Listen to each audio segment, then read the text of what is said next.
আমার বাড়ি হচ্ছে চাঁদপুর, তবে আমি চট্টগ্রামে বড় হয়েছি।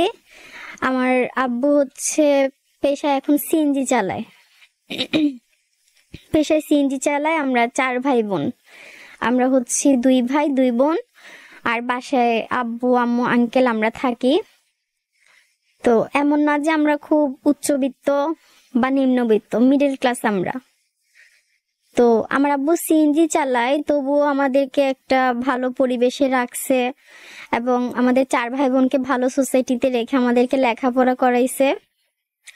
সবকিছু মিলায় আমাদের ফ্যামিলিটা খুব ভালোই চলতেছিল। তো এর মধ্যে ধরেন আস্তে ধীরে বড় হই।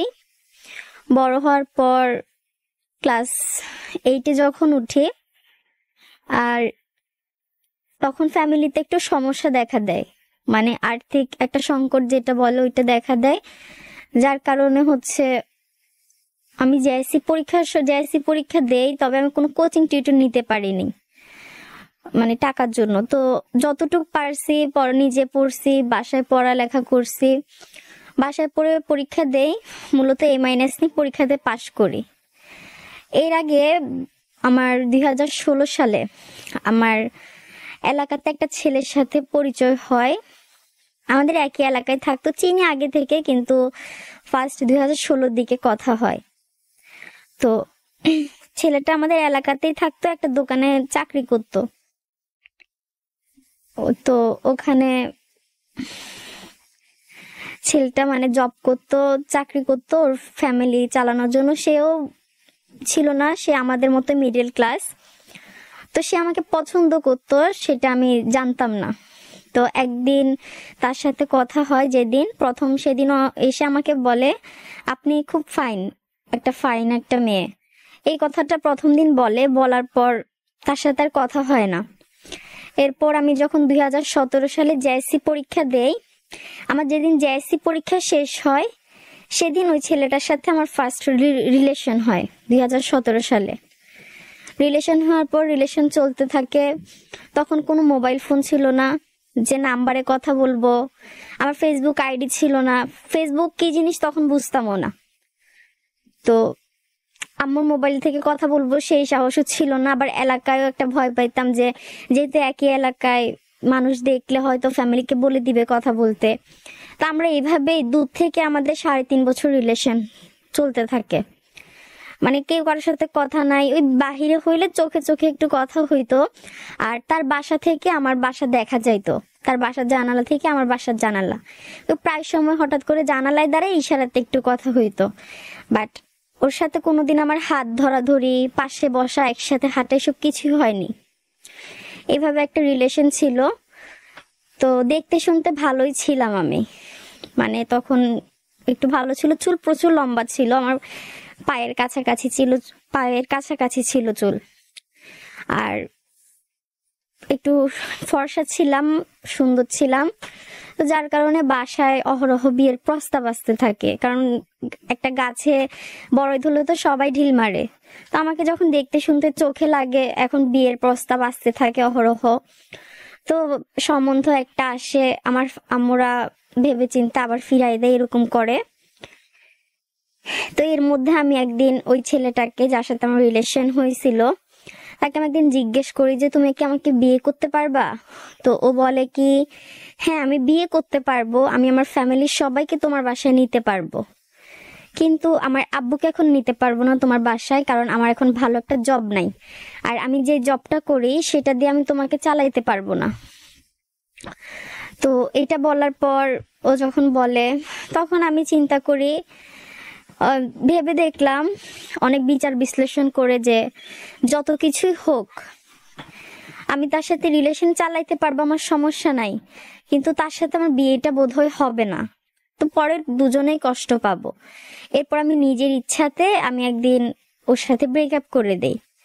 তো লাস্ট যেদিন ব্রেকআপ হয় সেদিন আমি আমাদের বারান্দায় বসে, 3 তলায় বাসা ছিল, বাসা ওখান থেকে ছিল আরেক জায়গায় নেওয়া হয়েছিল 3 তলায়, ওখানে বারান্দায় বসে প্রচুর কান্না করি। কান্না করার পর আমি ওকে কল করি। কল করার পর তার জ্বর ছিল, তখন লকডাউন চলতেছে। সে এসে সে আমার বাসার নিচে রাতের 11:30 থেকে সকাল 5টা পর্যন্ত দাঁড়িয়ে থাকে, যতক্ষণ আমার কান্না বন্ধ হয়েছে ততক্ষণ পর্যন্ত। তো ওই দিনটা মানে প্রায় সময় মনে পড়ে। আর তাছাড়া ওই দিন ওর সাথে আমার শেষ দেখা, শেষ কথা, শেষ বারান্দায় বসে প্রচুর কান্না করছিলাম ওই দিন। তো এর মধ্যে আমি এসএসসি পরীক্ষাটাও দেই। এসএসসিতেও আমি কোনো ভালো কোচিং টিউটর করতে পারি নাই। নিজের সাধ্য মতো বাসায় যতটুকু পারছি পড়ে পরীক্ষা দিছি, তাও মোটামুটি ভালো রেজাল্ট হয়েছে, বেশ খারাপ না, সন্তোষজনক একটা রেজাল্ট আসলো। আসার পর চিন্তা ভাবনা করতেছি, মানে আমার ইচ্ছে ছিল কিন্তু সায়েন্স নিয়ে পড়ার। যখন ক্লাস 8-এ পড়ি, আমার ক্লাস 9-এ যখন উঠবো আমার সায়েন্স নিয়ে পড়ার ইচ্ছা ছিল, কিন্তু আমার ফ্যামিলি বলল যে দেখো মা, সায়েন্স নিয়ে পড়বা ঠিক আছে, সায়েন্স নিয়ে পড়লে তো অনেক খরচ আছে, একটা খরচের ব্যাপার আছে, সায়েন্স নিয়ে পড়লে টিচার লাগবে, এখানে সায়েন্সে একটা সাবজেক্টের টিচার 3,000 করে দাবি করে, কিন্তু অনেক সাবজেক্ট, তুমি কমার্স নাও, আমরা তো তোমার খরচ চালাইতে পারবো না।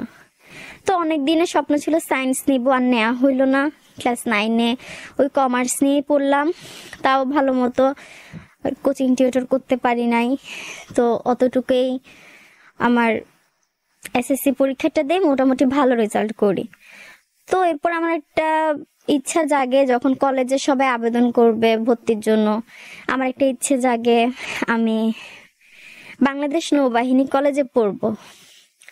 আমার ফ্যামিলিকে বলি আমি ওই কলেজে পড়বো, যেহেতু আমার রেজাল্টও খারাপ না, আসবে আমার রেজাল্ট, আবেদন করলে রেজাল্ট আসবে ওই কলেজে।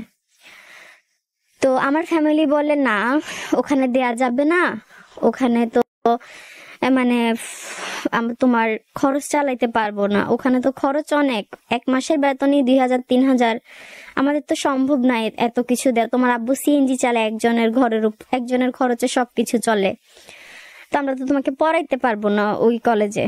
তো পরবর্তীতে যেহেতু টাকার কাছে মানুষ অসহায়, টাকা দিয়ে সবকিছু করা যায়, এখন টাকা যেহেতু নাই, ইচ্ছে তো আর পূরণ করতে পারবো না, ইচ্ছেই থাকবে। তখন আমি চট্টগ্রাম ইসলামিয়া কলেজে ভর্তি হওয়ার পর ওখানে পরীক্ষা ভর্তি হই। এরপরই লকডাউন, করোনা আসে, লকডাউন পড়ে যায়, কলেজ আর যাওয়া হয় নাই। তো এর মধ্যে আবার এলাকায় তখন তালিমের মহিলারা ছিল, তালিম তবলিগ, টুকটাক ওগুলাতে যাইতাম, তালিম করতাম, টুকটাক যাইতাম, হাত মোজা, পা মোজা, বোরকা, হিজাব এগুলো পরে সম্পূর্ণ পর্দায় চলে আসছিলাম। কিন্তু মানে আমার এরপরে আমার জীবনে একটা ফার্স্ট ঝড় আসে, সেটা হচ্ছে আমার ভাইয়ার একটা বন্ধু ছিল, খুব ভালো বন্ধু আমার ভাইয়ার, সে আমাকে পছন্দ করতো, তবে সেটা আমি জানতাম না। তো সে তো আমাদের বাসায় আসা যাওয়া করতো, অনেকবার আমার ভাইয়ার সাথে আসা যাওয়া করে, আড্ডা দেয় বাসায় এসে।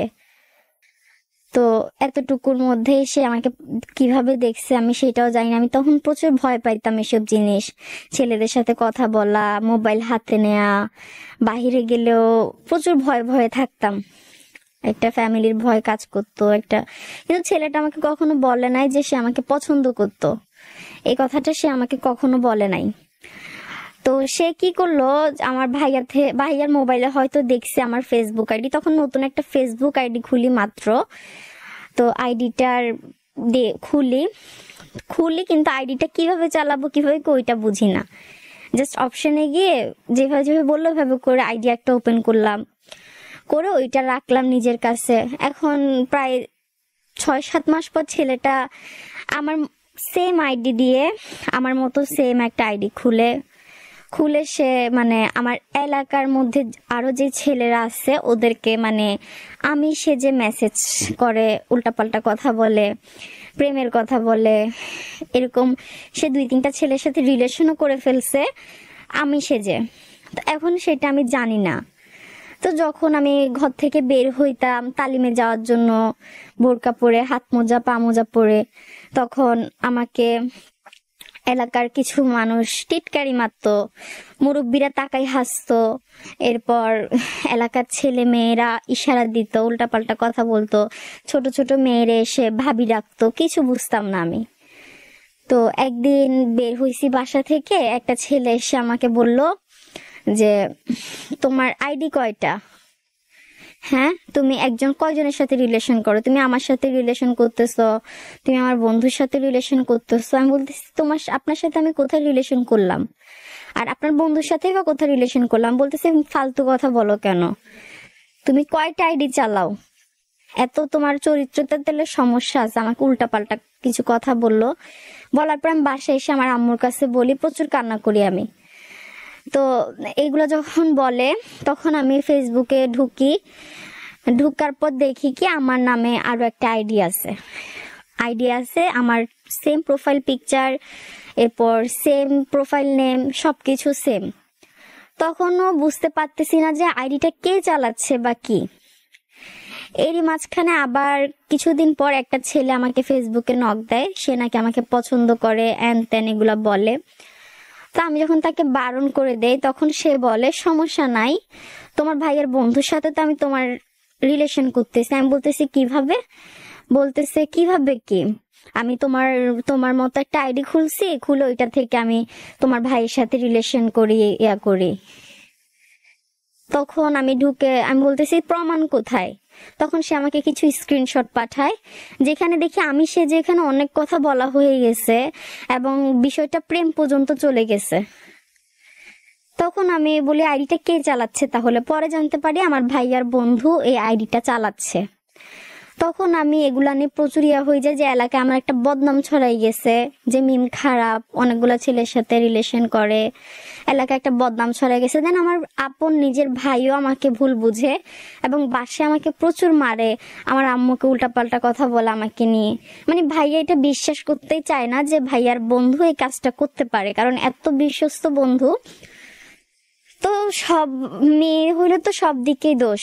তো আমাকে এলাকায়ও বদনাম হয়, বাসায়ও আম্মু আব্বু কেউ আমার কথা বিশ্বাস করতে চায় না। তো প্রচুর ডিপ্রেসড হয়ে যায়, কান্নাকাটি করি। ওই চক্করে আমি তালিম তবলিগ সবকিছু আবার ছেড়ে দেই, মানে উল্টাপাল্টা একটা চলে আসে।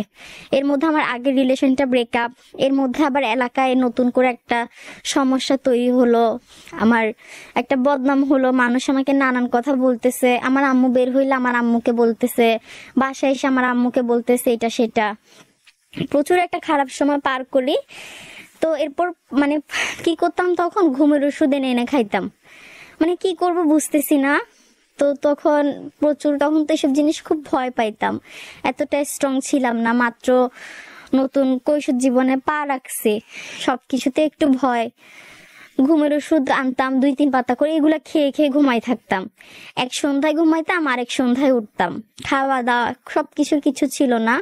এইভাবে আমি 5-6 মাস কাটাই।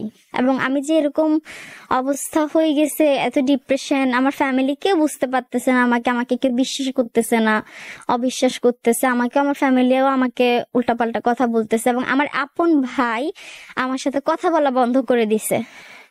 সে আমাকে দেখলে, আমি এই রুমে থাকলে সে ওই রুমে চলে যায়, আমি ওই রুমে গেলে সেই রুমে চলে আসে। সে আমার আপন ভাই আমাকে ভুল বুঝে আমার সাথে কথা বলা অফ করে দিছে।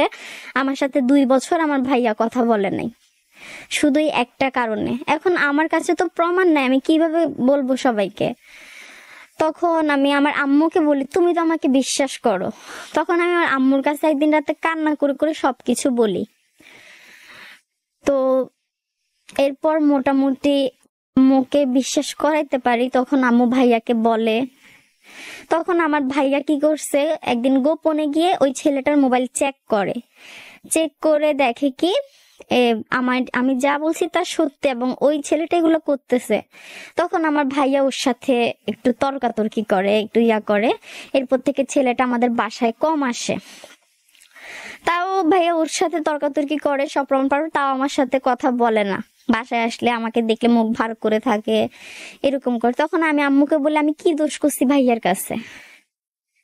তা আম্মু বলে থাক, সবকিছু ঠিক হয়ে যাবে, এখন এগুলা নিয়ে তো মাথা ব্যথা করে লাভ নাই। তখন আমি এইভাবে আমার 5-6 মাস চলতে থাকে ঘুমের ওষুধ খেয়ে, চুপচাপ বসে থাকতাম, ঘুমের ওষুধ খাইতাম, শুধু ঘুমের ওষুধ খাইতাম। শরীরের আমার অর্ধেক সমস্যাই হয়ে গেছে ঘুমের ওষুধ খেয়ে। বিভিন্ন ধরনের ওষুধ আনতাম, এক এক দিন এক একটা আনতাম, এনে এনে খাইতাম, 1 পাতা করে খাইতাম, 2 পাতা করে খাইতাম, খেয়ে খেয়ে ঘুমাই থাকতাম। তো লাস্টে চিন্তা করলাম এভাবে তো আমার জীবন চলবে না।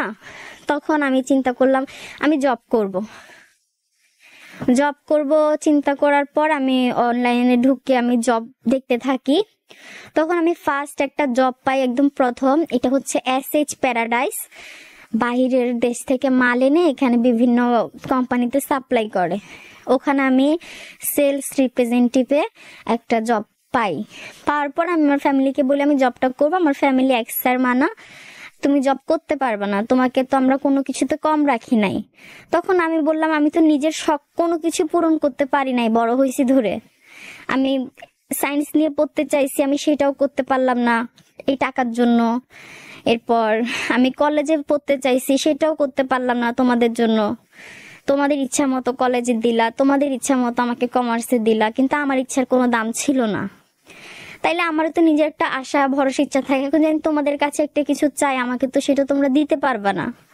তো আমি যদি জব করি, নিজের টাকা থাকে, নিজের একটা বল থাকবে, আমার কিছু একটা খাইতে ইচ্ছা করলে আমি খাইতে পারবো, কিছু একটা পড়তে ইচ্ছা করলে পড়তে পারবো, তখন কোনো আফসোস থাকবে না। আর তোমাদেরকে বলে তো তোমরা দিতে না পারলে আর উল্টো কষ্ট পাবা। কিন্তু আমার ফ্যামিলি আমাকে জব করতে দিবে না, আমাকে ঘরে আটকাই রাখে, জব করতে দিবে না আমাকে। এবং হাতে আমার আম্মুর যে ফোনটা ছিল, আমার আব্বু এসে মোবাইলটা শিল দিয়ে ভাঙার চেষ্টা করে, যে মানে জব করতে দিবে না। আমার আব্বু মানে উঠে আসছে, বাথরুমে যাবে, এখন দেখতেছে আমি মানে জবে ওনার সাথে কথা বলতেছি মোবাইলে। এখন এই কারণে আমার আব্বু আমাকে মানে মোবাইলটা টান দিয়ে নিয়ে শিল দিয়ে ভেঙে ফেলতে চায়। তখন আমার ভাইয়া এসে আটকায় যে মোবাইল ভেঙে কি করবেন, আপনার মেয়ে তো উল্টাপাল্টা এগুলা অনেক কথা বলে। এই জব করা নিয়ে বাসায় অনেকদিন সমস্যা, প্রায় 1 মাসের মতো অনেক ঝামেলা চলে, জব করতে দিবেন। কিন্তু আমি বলছি না, আমি জব করবই, কারণ আমি নিজের কোনো আশা ইচ্ছা এখনো পূরণ করতে পারি নাই। আমার একটা ইচ্ছা আছে, আমার বয়স পার হয়ে গেলে মানুষ শখের কারণে মানুষ দেহ কাটি মানুষ বিক্রি করে ফেলে। যেমন একটা আইফোন কেনার জন্য মানুষ কত ইচ্ছা, মানুষ নিজের কিডনি বিক্রি করে আইফোন কিনে। তাইলে তার শখের কাছে তার কিডনিটা কিছুই না। জীবনটা কতটুকু, মানুষ যদি শখ পূরণ করতে না পারে তাহলে আর কি হইলো। এখন আমি পরের দিন আমি উঠে আমি বলতেছি থাক, তোমাদেরকে গাড়ি ভাড়াও দিতে হবে না, আমি হেঁটে হেঁটে যাবো, তো আমি জবটা করব, কষ্ট করব, সমস্যা নাই। তো এরপর আমার ভাইয়া আমাকে যখন আমি দেখে বোরকা পরে বের হচ্ছি আমি, আমার ভাইয়া দরজায় এসে বটি নিয়ে আসে, তোর কোবাই ফেলবো আজকে, তুই ঘর থেকে বের হবি তো, বলে আমাকে আটকাই রাখে। তখন আমি কি করি, প্রচুর কান্না করি বাসায়। এরপর ছাদের উপরে গিয়ে বসে থাকি, সারাদিন আর নামি না, ছাদের টাঙ্কির উপরে যাই, শুয়েছিলাম কতক্ষণ। এরপর রাতে সন্ধ্যার দিকে নেমে আসি, আসার পর আম্মুকে অনেক বুঝাই। তাই মূলত আমার আম্মু আমাকে সবকিছুতেই সাপোর্ট করতো। তো পরে আম্মুকে যখন আমি ভালো মতো বুঝাই, তখন আমার আম্মুর জন্য আমি জবটা করতে আসছি। তখন আমি যখন জবে গেছি, আমার আব্বু আর ভাই আম্মুকে অনেক কথা বলছে, তুমি তোমার কারণে মেয়ে খারাপ হয়ে যাবে, এই সেই। তবে আমার আম্মু ওইটা হ্যান্ডেল করছে, আমি জব করছি। এরপরও বাসায় প্রচুর সমস্যা ছিল, তবে জব করছি। করার পর SH প্যারাডাইস হেঁটে হেঁটে রোদের মধ্যে মাল অর্ডার কাটতাম, প্রচুর করছি। তো এটা আমি 2 মাস করছি। করার পর কিছুদিন অবসর, এরপর একটা অফার পাই, ডানো দুধের একটা ক্যাম্পেইন আছে 10 দিনের। আমার বান্ধবী একটা কল করে বলে একটা ক্যাম্পেইন আছে ডানো দুধের, ওইটা করবা তুমি 10 দিনের, ওইটা 5-6 হাজার টাকা দিবে। আমি বলতেছি আচ্ছা দেখি। তখন আমার আম্মুর সাথে কথা বললাম যে আম্মু দেখো, মাত্র 10 দিনেরই তো ব্যাপার, করি না, সমস্যা কি, বাসায় তো বসে আছি, কোনো কিছু কাজকর্ম নাই। তখন আমার বলছে ঠিক আছে করো। তখন আমি ওইটা করি। ওইটা 10 দিন করার পর এরপর আবার আরেকটা পাই, world mission 21 multi level marketing. তখন আমি আবার ওইটাতে ঢুকার পর ওইটা করতে থাকি, মোটামুটি ভালো ইনকাম করি। এর মাঝখানে আবার আমার কথা বলার দক্ষতা দেখে, আমার কথা বলার স্কিল দেখে তখন আমাকে মিলবি বাংলাদেশ লিমিটেড কোম্পানি থেকে একটা ভাই আমাকে অফার করে যে আপু আপনার তো কথা বলার স্কিল অনেক ভালো, অনেক গুছাই সুন্দরভাবে কথা বলতে পারেন, তো আপনি আমাদের চাইলে আমার নাম্বারটা রাখতে পারেন, আপনি আমাদের কোম্পানিতে জব করতে পারেন, আপনি খুব ভালো একটা বেতন স্যালারি পাবেন, অনেক সুযোগ সুবিধা মিথ্যা পাবেন। আর আপনি যদি কোনো মাসে কাজটা সম্পূর্ণ করতে না পারলে, আমাদের যে কাজটা ওইটা যদি আপনি সম্পূর্ণ করতে নাও পারেন, মাস শেষে আপনার স্যালারিটা ঠিকই থাকবে। আর কাজটা হচ্ছে মূলত আপনার ইনসেনটিভ বাড়াবে। আপনার মূল বেতন হচ্ছে 10,000 টাকা, আপনার টিএ দিয়ে 2,000 টাকা, 12,000 টাকা আপনার মাস শেষে অ্যাকাউন্টে থাকবে আপনি আপনার কাজটা সম্পূর্ণ করতে না পারলেও। আর আপনার বেতন আপনি 20-30,000 টাকা পর্যন্ত করতে পারবেন আপনার কাজের মাধ্যমে। তবে আপনার কাজ শেষ হলে আমাদের অফিস টাইম হচ্ছে সকাল 9টা থেকে শুরু করে রাতের 8টা পর্যন্ত। আপনি চাইলে আপনার কাজ শেষ হলে আপনি আগেও চলে যাইতে পারবেন। তখন যে জব করবো এটা মাথায় ছিল না। আমি বললাম আচ্ছা ঠিক আছে, নাম্বারটা রাখছি। তো পরবর্তীতে আমি ওইটাতে ঢুকি, যেটা সত্যি নাকি মিথ্যা দেখার জন্য, যে কাজ না করলেও কি বলতেছে এগুলা, যে কাজ না করলেও ইনসেন্টিভ টাকা আসবে এন তেন। তখন আমি কি করি, ওর নাম্বারটা আমাদের পাশের বাসার মেয়েকে দেই। এখন ও মেয়েটা জব করে, আমি বলতেছি আগে ও করুক, করে দেখি যদি ও পাই সত্যি সত্যি তাইলে আমি করবো, নাইলে আমার করে লাভ নাই। ওই মেয়েটা প্রথম মাসে বেতন পাইছে 17,000 টাকা। তো এরপর আমাকে যখন বললো, আচ্ছা ঠিক আছে তাইলে এবার বিশ্বাস করা যায়, কারণ এখন তো অনেক ফ্রড কোম্পানিও আছে, এবার তো বিশ্বাস করা যায়। তখন আমি ঢুকি ওখানে এবং আমি খুব ভালো ইনকাম করতে থাকি, 20-25,000 টাকা ইনকাম করতে থাকি মাসে। তো ইনকাম করার পর প্রায় নিজের ছোট ছোট শখ যেগুলো আছে পূরণ করতে থাকি। তবে নিজের শখ পূরণ করার আগে আমি যখনই স্যালারি পাইতাম, আমি এসে আমার পুরো স্যালারি টাকাটা 1 টাকাও হাতে রাখতাম না, আমি আমার আব্বুর হাতে তুলে দিতাম। আব্বু যখন গাড়ি চালায় আসতো, আমার আব্বুকে আমি টাকাটা তুলে দিতাম। তখন আমার আব্বুর মুখে আমি একটা হাসি দেখতাম, যেটা দেখার পর খুব ভালো লাগতো। যে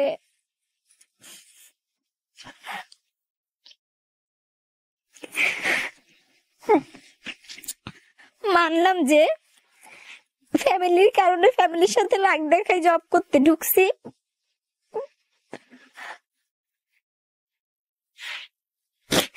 কিন্তু জব শেষে যে স্যালারিটা পাইতাম ওইটা যখন আমার আব্বুর হাতে তুলে দিতাম, আমি আমার আব্বুর মুখে আমি যে একটা মুচকি হাসি দেখতাম, আমার দুনিয়াতে মনে হয় ওই হাসিটার কাছে দুনিয়ার সবকিছুই তুচ্ছ ছিল। এতটা শান্তি লাগতো আমার থেকে, 1 টাকাও রাখতাম না, দিতাম। তখন আমার আব্বু বলতো তোর কাছে কিছু টাকা রাখ। আমি বলতেছি না আব্বু, আপনি রাখেন, আপনার ইচ্ছা মতো খরচ করেন, আমার যদি টাকার দরকার হয় আমি আপনার থেকে খুঁজে নিব। তো আব্বু রাখতো। এবং আমি যখন থেকে জব করতাম, বেতনটা দিতাম, তখন আমাদের ঘরটা একটু ভালো চলতে থাকে। প্রতি মাসে একটা করে চাউলের বস্তা বাসায় নিয়ে আসতো, মাসিক বাজারটা একসাথে করে ফেলতো। এবং আমি জব পাওয়ার পর আমার আব্বু তো যেহেতু পরিশ্রম করে, আব্বুর জন্য হরলিক্স, দুধ, ডিম এগুলো নিয়ে আসতাম বাসায়। তো এইভাবে করে আমার জব লাইফ চলতে থাকে। মাঝখানে আমার তো শরীর প্রচুর দুর্বল, উইক, যেহেতু প্রায় টানা 5-6 মাস ঘুমের ওষুধ খাইছি, ওইটা তো আমার শরীর প্রচুর উইক হয়ে গেছে। তো আমি ফিল্ডে গিয়ে ঠিক মতো কাজ করতে পারতাম না, একটু অসুস্থ হয়ে গেছি।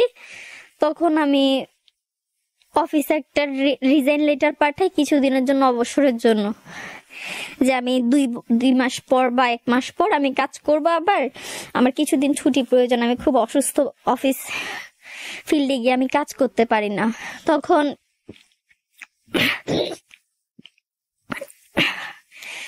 অফিস থেকে আমাকে ওরা রিজাইন দেয় 2 মাসের জন্য। এবং ওইটাই হচ্ছে মনে হয় আমার জীবনে একটা গুরুত্বপূর্ণ অধ্যায় আসতেছে, যার কারণে আল্লাহ হয়তো চাইছে, সেজন্য আমি কি মনে করে অফিস থেকে রিজাইন নিলাম।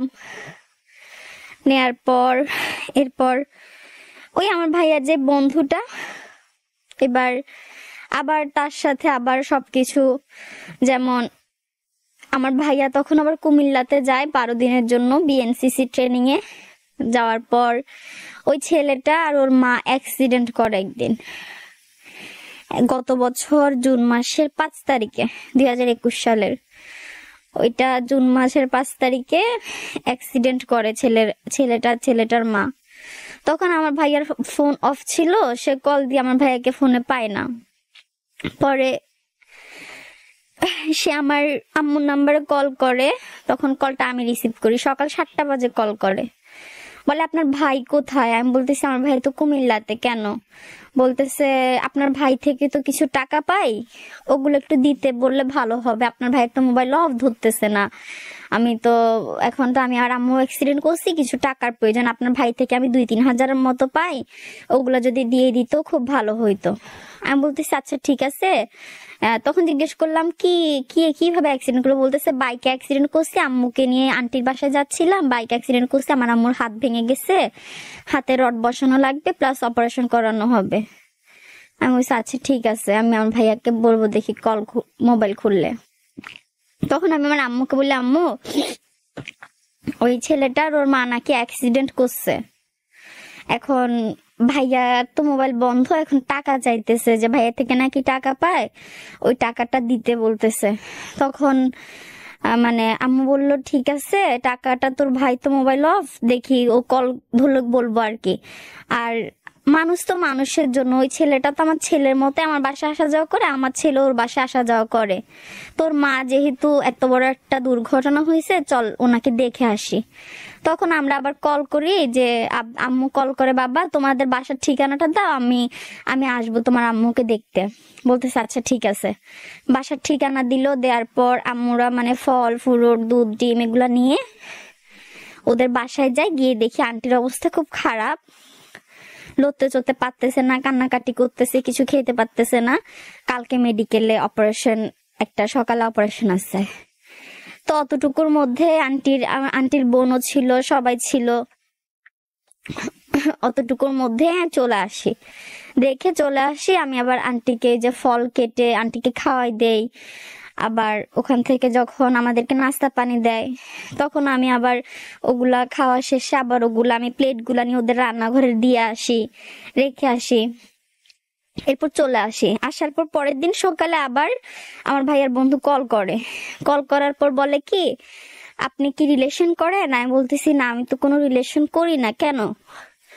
বলতেছে না একটা কথা ছিল, যদি পারমিশন দেন বলবো। আমি বলছি হ্যাঁ বলেন। বলতেছে আমার আন্টি আপনাকে পছন্দ করছে, এখন আপনাদের বাসায় বিয়ের প্রস্তাব পাঠাইতে চাইতেছে। আমি বলতেছি কোন আন্টি? বলতেছে আমার খালা পছন্দ করছে আপনাকে, এই যে আপনি আমার আম্মুকে ফল খাওয়াই দিছেন, এরপর আমাদের বাসার প্লেট গুলা নিয়ে ওখানে রেখে আসছেন, এই জিনিসটা আমার আন্টির খুব ভালো লাগছে। এরপর আপনার চুলগুলো প্রচুর লম্বা এবং আপনি সবকিছু দিয়ে আপনার আন্টি পছন্দ করছে। তখন আমি বললাম যদি এরকমই কিছু হয়, আমি তো আমার ফ্যামিলির বাহিরে কোনো সিদ্ধান্তে যাইতে পারবো না। আর যদি এরকম আপনার আন্টি পছন্দই করে থাকে, আপনি সেটা আমাকে না বলে সরাসরি আমার ফ্যামিলিকে বলেন, যা বলার আমার ফ্যামিলি বলবে। এটা বলার পর সে আমার আব্বু আম্মুর সাথে যোগাযোগ করার পর আমার আব্বু আম্মু বলেন না মেয়ের বয়স কম, আমরা এখন বিয়ে দিব না। তখন ওরা বলে যে না আমরা মেয়েকে দেখি, দরকার হলে আত্মপরে রাখবো, ফদ্দ দিয়ে রাখবো, পরে বউ তুলে নিব, এরকম একটা কথা হয়। তো 7 তারিখে, ওই দিনের পরের দিনই অসুস্থ, ওনার বোন অসুস্থ, এতটুকুর মধ্যেই 7 তারিখে ওরা আমাকে দেখতে আসে।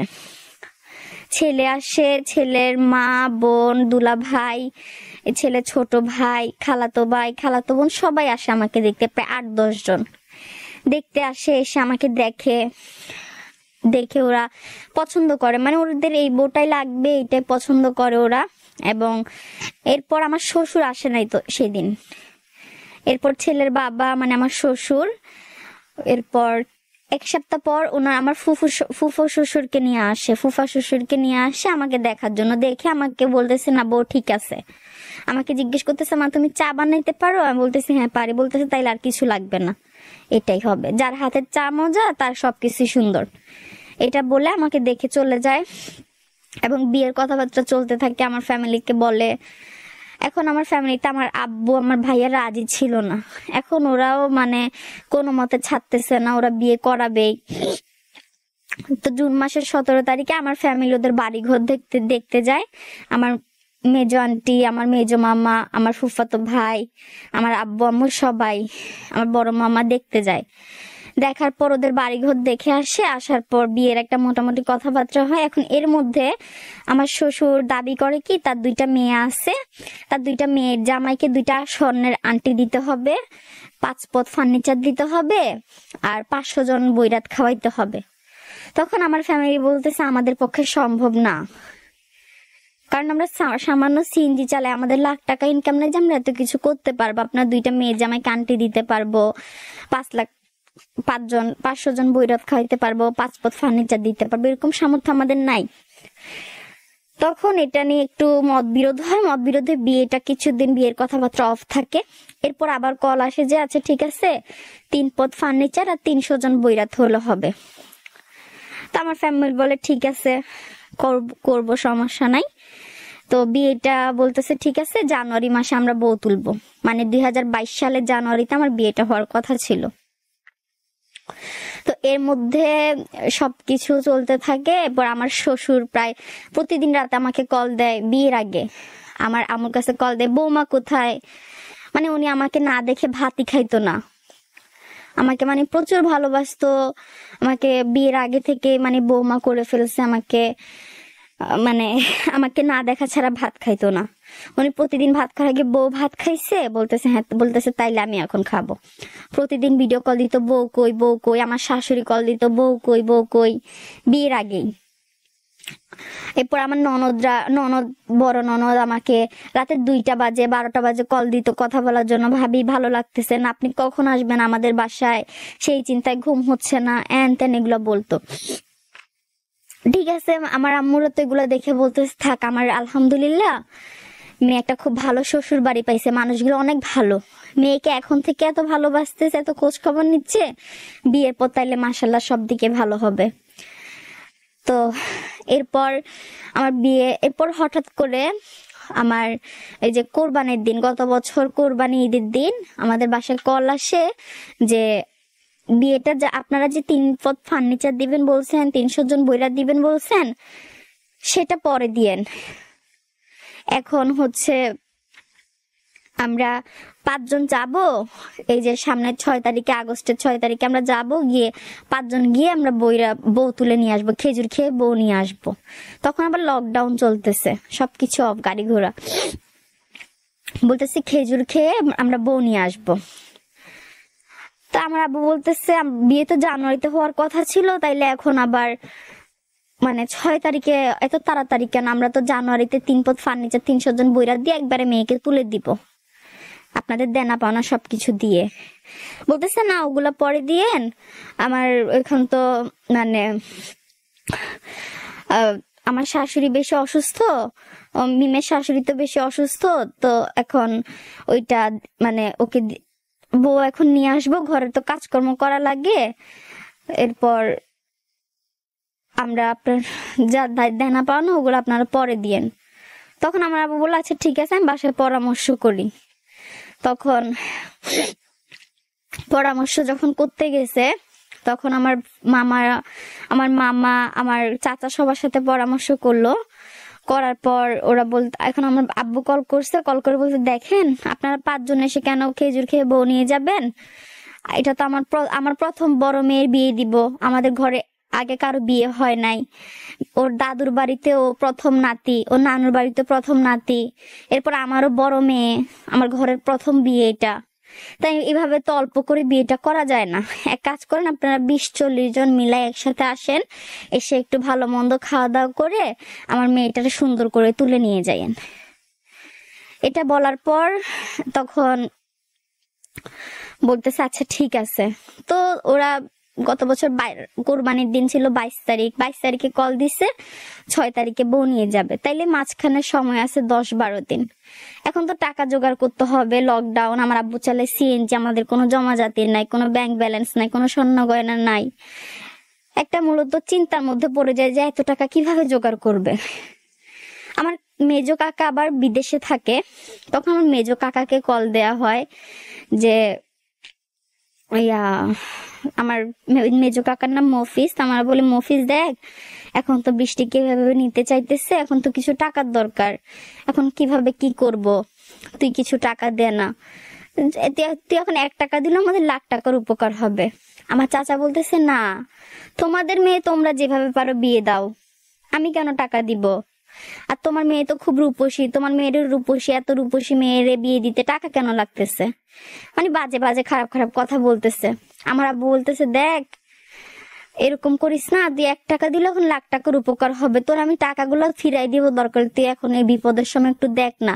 আজকে তোর মেয়ে হইতো কি হইতো? বলতেছে আমার তো মেয়ে না, আমার মেয়ে হইতো কি হইতো? মেয়েটা তো আমার না, মেয়েটা আপনার, আপনি যেভাবে পারেন সেভাবে বিয়ে দেন। আর মেয়ে তো রূপসী, রূপসী মেয়েদেরকে বিয়ে দিতে কি টাকা লাগে নাকি?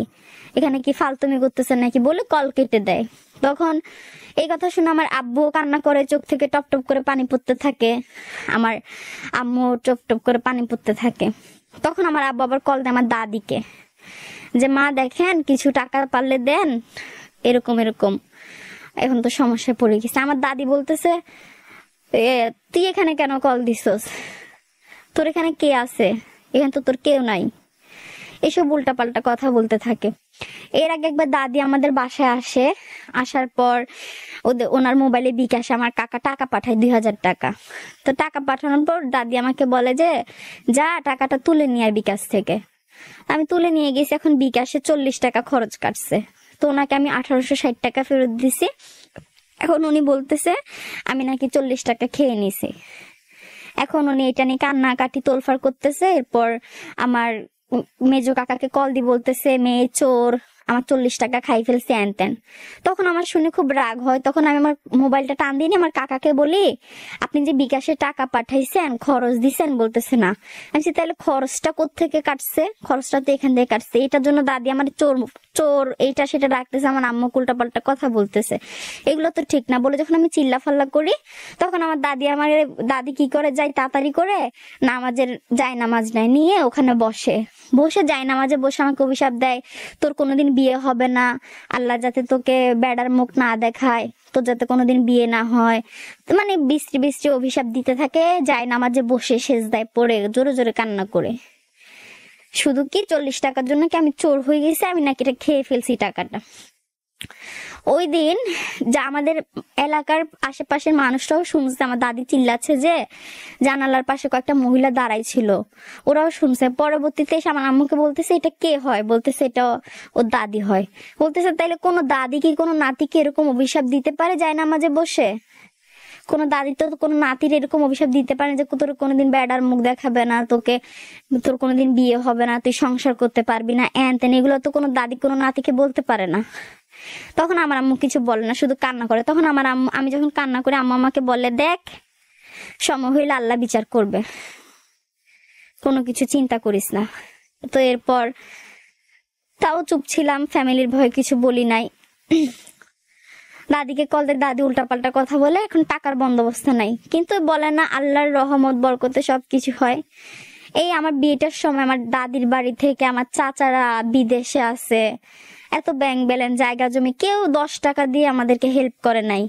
আমার আব্বু এই যে এইজন থেকে সুদে নিয়ে ওইজন থেকে নিয়ে এইভাবে সেভাবে করে আমার বিয়ের টাকাটা জোগাড় করে আর ছোটখাটো একটা অনুষ্ঠান করে আমাকে তুলে দেয়।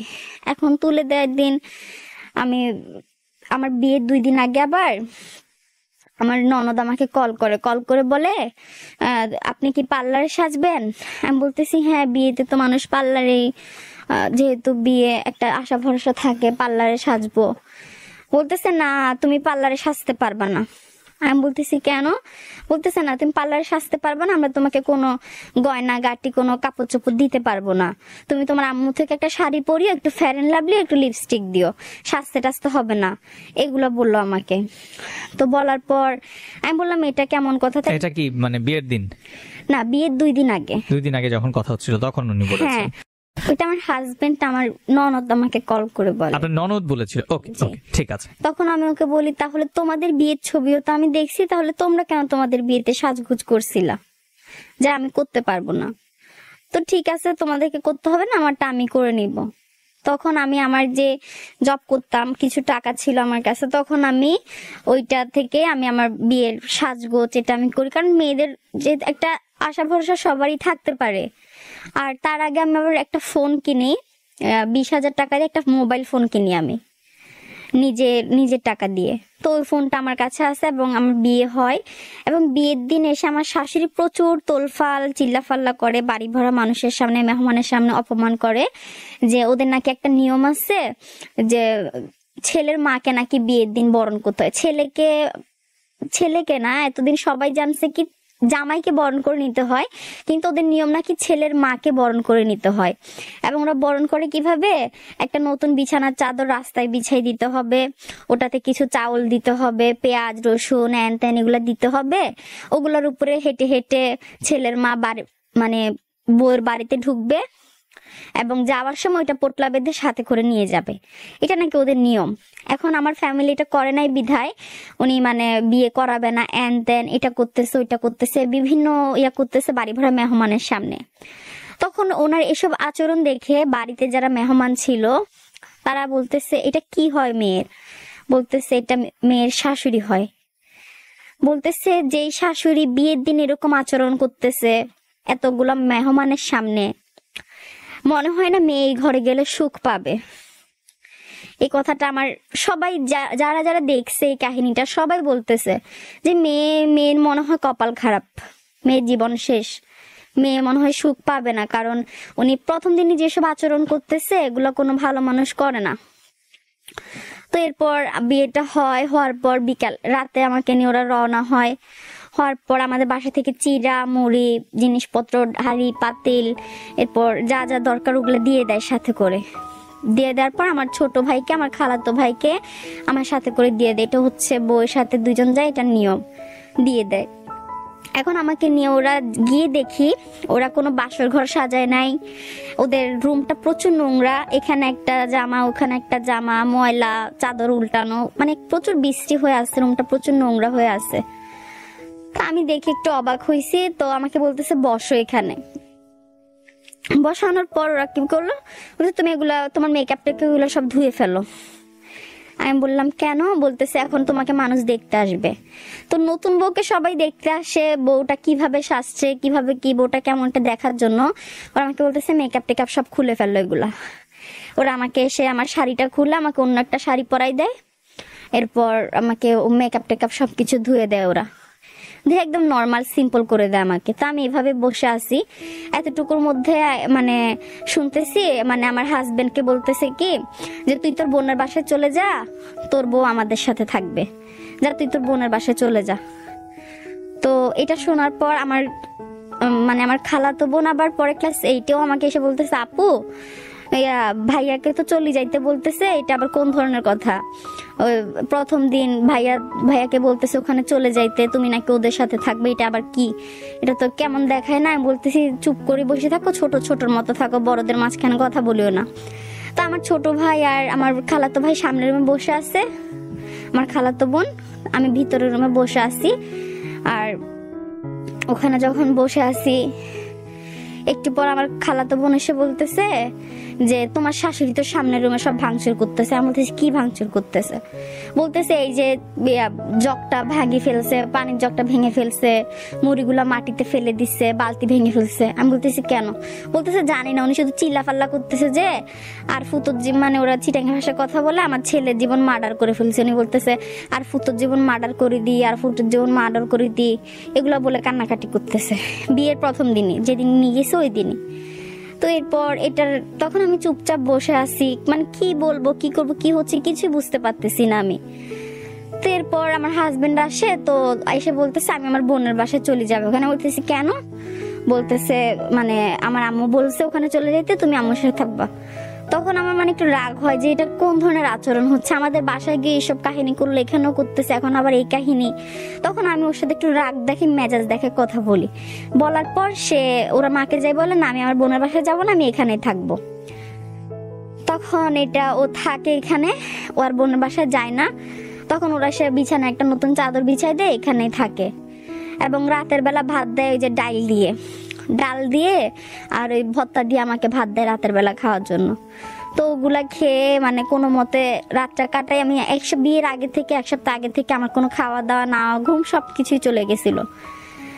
তো বিয়ের পরের দিন সকালে উঠে আমাকে আমাদের এখানে দেখি যে সব সময় বিয়ে হইলে নতুন বউদেরকে প্রথম 2-3 মাস কোনো কাজকর্ম করতে দেয় না ভালো মতো, এবং বিয়ের পরের দিন দেখি এতগুলা থালা বাসন জমাই রাখছে আমার জন্য, এগুলা নাকি আমি ধুইতাম গিয়ে বিয়ে 3 দিন পরে। তো যাই হোক, ঘরের বউ, আমি তখন বুঝতাম না যে ওরা আমাকে ইউজ করতেছে টিস্যুর মতো। আমি ওরা যেটা বলতো সেটা করতাম, প্রচুর ভয় ভয় লাগতো, যেহেতু পারিবারিক ভাবে বিয়ে, এখন যদি কিছু হয় আমি তর্ক করি, আমার ফ্যামিলির দিকে আঙ্গুল উঠবে যে মেয়ের মা বাপ মেয়েকে শিক্ষা দেয়নি, এই করেনি সে করেনি, এইসব আঙ্গুলগুলো উঠবে। তা যেটা বলতো সেটাই করতাম। তো আমাদের ওখানে নিয়ম হচ্ছে বিয়ের 2 দিন পরে মেয়ের বাড়ি থেকে মেয়েকে নিতে আসে, একটা আড়াইল্লা বলে ওইটারে, 2.5 দিনের একটা নিয়ম আছে ওইটা করতে। তো আমাকে নিতে আসছে আমার আব্বু, আমার নানা ভাই আমাকে নিতে গেছে ওখানে। এখন ওরা মেয়ে দিবে না, মানে আমাকে ওরা দিবে না, বলতেছে আপনারা 1 বছর পরে আসেন, আমরা মেয়ে দিব না এখন। তা আমার আব্বু বলতেছে এটা কেমন কথা, আমাদের তো নিয়ম হচ্ছে আড়াইল্লাতে দেয়। বলতেছে না, আমাদের নিয়ম হচ্ছে 1 বছর পরে মেয়ে দিব, এর আগে আমাদের বাসায় আপনারা আসবেন না। আর তখন আমার আব্বু, মানে যেহেতু মেয়ে বিয়ে দিছে, সব মা বাবার মেয়ে বিয়ে দেওয়া মানে কলিজার একটা টুকরা ছিঁড়ে দিয়ে দেওয়া কাউকে। তো আমার আব্বু ওখানে বসে, চোখ থেকে ওদের সামনেই টপ টপ করে আমার আব্বু চোখ থেকে পানি পড়ে, আমার আব্বু কিছু বলে না। তো আমাকে আব্বু ডাকে, বলতে তুই কি যাবি?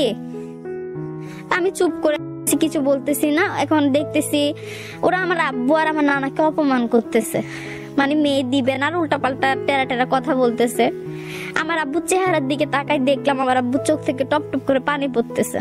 মানে আব্বুকে কি বলছে না বলছে আমি অতটা শুনি নাই, তবে আব্বু মুখের দিকে তাকাই দেখে আমার আব্বু অসহায়, মানে একটা কুকুর যেমন লোলো দৃষ্টি তাকাই থাকে, আমার আব্বু কুকুরের মতো চেহারা করে, আমার আব্বুর চোখ থেকে মানে টপ টপ পানি পড়তেছে, চেহারাটা একদম অবশ করে রাখছে আমার আব্বু। তো ওইটা দেখে আমি ভিতরে যাই, কান্না শুরু করি, এবং আমার হাজবেন্ড বলে যে তোমার যাওয়া লাগবে না। তখন আমি ওকে একটা ধমকি দিই, আমার হাজবেন্ডকে ভিতরে রাগে জিদ একটা ধমকি দেই। ধমকি দেওয়ার পর ও যাই, এরপর ও কি মনে করছে জানি না, আমাকে বলতেছে রেডি হও যাবো। তখন আমি আবার আব্বু চলে যাচ্ছিল ঘর থেকে বের হই, তখন আমি বলছি আব্বু দাঁড়ান আমরা যাবো সাথে। তখন আমার আব্বু একটা হাসি দেয়, দেওয়ার পর আমাকে আর আমার হাজবেন্ডকে নিয়ে আসে। আসার পর আমার দেওরকে, আমার ছোট দেওরকে আমার সাথে দিয়ে দেয়, ও ক্লাস 10-এ পড়ে, ওকে সহ আমার সাথে দিয়ে দেয়, জামাইয়ের সাথে দিয়ে দেয়। তো আমরা বাসায় আসছি, এখন ওরা যে আমাকে একদিনও থাকতে দিবে না সেটা আমি জানি না। মাত্র বাসায় ঢুকছি, মানে ঢুকে আমরা শুধু ভাতটা খেয়ে বসছি, হাত মুখ ধুয়ে আমাদের বাসায়। এর মধ্যে আমার শাশুড়ি কল দিছে, আমার মরণের অবস্থা, আমি মরে যাইতিস, তোরা তাড়াতাড়ি চলে আয়, তোরা তাড়াতাড়ি চলে আয়, আমার অবস্থা খুব খারাপ, মেডিকেলে যাওয়া লাগবে, আমার বাসায় কেউ নেই, আমি একলা বাসায়। মানে এটা একটা প্ল্যান খাটাচ্ছে, মানে আমাদের বাসায় আমাকে থাকতে দিবে না ওরা। তখন সাথে সাথে আবার বোরকা পরে আবার সাথে সাথে গাড়িতে উঠি, মানে ওই রাতটা আর আমার বাসায় থাকতে পারলাম না, সাথে সাথে গাড়িতে উঠি। উঠার পর সন্ধ্যার দিকে গাড়িতে উঠি, যাই পৌঁছাই। এখন মেইন রাস্তার সাথে বাসা, তো এখন গাড়ি থেকে মানে রাস্তা থেকে বাসা, আমার শাশুড়ির বাসাটা দেখা যায়। আমি যখন ওই যে গাড়ি থেকে নামি, আমার হাজবেন্ড গাড়ি ভাড়া দিচ্ছে, এতটুকুর মধ্যে আমি দেখি আমার শাশুড়ি জানালার পাশে বসে আছে, লাইট নিভাই জানালার পাশে বসে আছে, তাকাই দেখলাম তো বসে আছে। তখন আমি আমার হাজবেন্ড ভাড়াটা দিয়ে ভিতরে গেলাম, গিয়ে মাত্র দেখি উনি মাটিতে গড়াগড়ি করে কান্না করতেছে, আমার জান যাচ্ছে গা, প্রাণ যাচ্ছে গা। তখন আমি খুব বড় একটা ঝটকা খাই যে উনি এখন জানালার পাশে বসেছিল, তাহলে এতটুকুর মধ্যে আমরা ভাড়াটা দিয়ে আস্তে আস্তে উনি এখানে মাটিতে গড়াগড়ি করে কান্নাকাটি শুরু করছে, ওনার শরীর যাচ্ছে গা, পা যাচ্ছে গা, হাত যাচ্ছে গা, এরকম মাটিতে গড়াগড়ি করে হাই কি কান্না। তখন মানে বোরকার পর অবস্থা আমার হাজবেন্ড যে আবার গাড়ি নিয়ে আসে, এসে ওনাকে নিয়ে আমরা মেডিকেলে যাই। মেডিকেলে গেছি, আর ভালো সুস্থ, হাঁটতেছে চলতেছে, ওনাকে টেস্ট করাইছে, কি কতগুলো পরীক্ষা আবল তাবল করাইছে, করাই পড়নি, এবার সুস্থ, এবার হাঁটতেছে। উনি এত যাওয়ার সময় আমাকে ধরে ধরে আমার বুকের উপর মাথা দিয়ে দিচ্ছে, এই করতেছে, কান্নাকাটি করতেছে। কিন্তু যখন মেডিকেলে গেছে, এবার আমাদের দুজনকে ফেলে উনি আগে আগে দৌড়াচ্ছে, মানে ওনার হাঁটার স্পিড আমাদের থেকেও বেড়ে গেছে, আমার হাজবেন্ডের থেকে ওনার হাঁটার স্পিড বেড়ে গেছে। তো এতটুকুর মধ্যে শেষ। এরপর আমাদের ওই বাসায় আসি, এরপর সব থালা বাসন ধুই, কাজকর্ম করি টুকটাক। কিন্তু এখানে একটা মূলত কথা, ওরা আমাকে কোনো 3 পিস কোনো শাড়ি কিছুই দেয় নাই। যখন আমাদের বাসা থেকে ওদেরকে জোর দেওয়া হয়, আমাকে একটা গায়ে হলুদের শাড়ি দেয়, টিস্যুর শাড়ি, যেটা টান দিলেই ছিঁড়ে যাবে এমন এমন অবস্থা। এবং আমাকে একজোড়া জুতা দেয় ফুটপাতের, এবং ওইটা যেদিন পরছি পরার সাথে সাথে ওইটা ছিঁড়ে গেছে। পরবর্তীতে আমি আমার আগের জুতাগুলো পরে আমি বিয়ে করছিলাম। আর একটা বিয়ের শাড়ি দেয়, এই শুধু একজোড়া জুতা, একটা গায়ে হলুদের শাড়ি, একটা বিয়ের শাড়ি দেয়, আর কিছু দেয় না। তখন আমি যখন আরেল্লাতে গেছিলাম তখন আবার আমার বাসায় যে পুরাতন জামা কাপড়গুলো ছিল ওগুলা নিয়ে আসছিলাম, এবং ওগুলো আমি পরা শুরু করি। এবং ওরা এখন ওগুলো পরি দেখে ওদেরও সমস্যা যে বউ শাড়ি পরে থাকবে, বউ থ্রি পিস কেন পরবে। তো ঠিক আছে, বউ শাড়ি পরবে, বউ শাড়িটা কোথায়? যখন আমি প্রশ্ন করলাম আমাকে বলতে তোর গায়ে হলুদের শাড়ি কই, তোর গায়ে হলুদের শাড়িটা তুই পরতে পারস না। আমি বলতেছি টিস্যু শাড়ি পরে কি সারাদিন থাকা যাবে, গায়ে কাজকর্ম করা যাবে? বলতেছে তো বিয়ের শাড়িটা কি হয়েছে। মানে ওদের কথা হচ্ছে আমি আমার বিয়ের বেনারসিটা পরে থাকবো, বেনারসি পরে আমি থালা বাসন ধোবো, কাজকর্ম করব, এরপর থালা বাসন ধোবো, সবকিছু করবো বিয়ের বেনারসি পরে। তখন আমি বললাম কোথায় দেখছেন যে বিয়ের শাড়ি গায়ে হলুদের শাড়ি পরে মানুষ দিন কাটায়? তা আপনারা আমাকে কি একটা সুতির শাড়িও দিতে পারেন নাই? তাইলে তো আমি আর থ্রি পিস পরতে হইতো না। তখন কি করতাম, ওই গায়ে হলুদের শাড়িটা দিছে আর একটা টিস্যুর শাড়ি দিছে। ওই তখন আমি সারাদিন হইলে ওই শাড়িটা পরে আমি সব কাজকর্ম করতাম। রাত হইলে আমি শাড়িটা খুলে শুধু পেটিকোট আর ব্লাউজটা পরে ঘুমাইতাম। আমার কোনো জামা কাপড় ছিল না, কোনো শাড়ি ছিল না। এই দুইটা শাড়ি ছিল, এই দুইটা শাড়ি আমি সারাদিন কাজকর্ম করতাম, করে রাতের বেলা আমি পেটিকোট আর ব্লাউজ পরে ঘুমাইতাম। এরকম করে দিনগুলো কাটাইছি প্রায় 3টা মাস। এর মধ্যে মানে টুকটাক শাশুড়ি মানে দেখতাম হাজবেন্ডের কাছে কল দিয়ে এটা হয়েছে সেটা হয়েছে, মানে প্যাচ লাগাইতে থাকে। লাগাইলে আমার হাজবেন্ড আমাকে মেসেজ দিয়ে খারাপ খারাপ কথা বলে। এটা বিয়ের 1 সপ্তাহ পর থেকে এই কাহিনীটা শুরু হয়।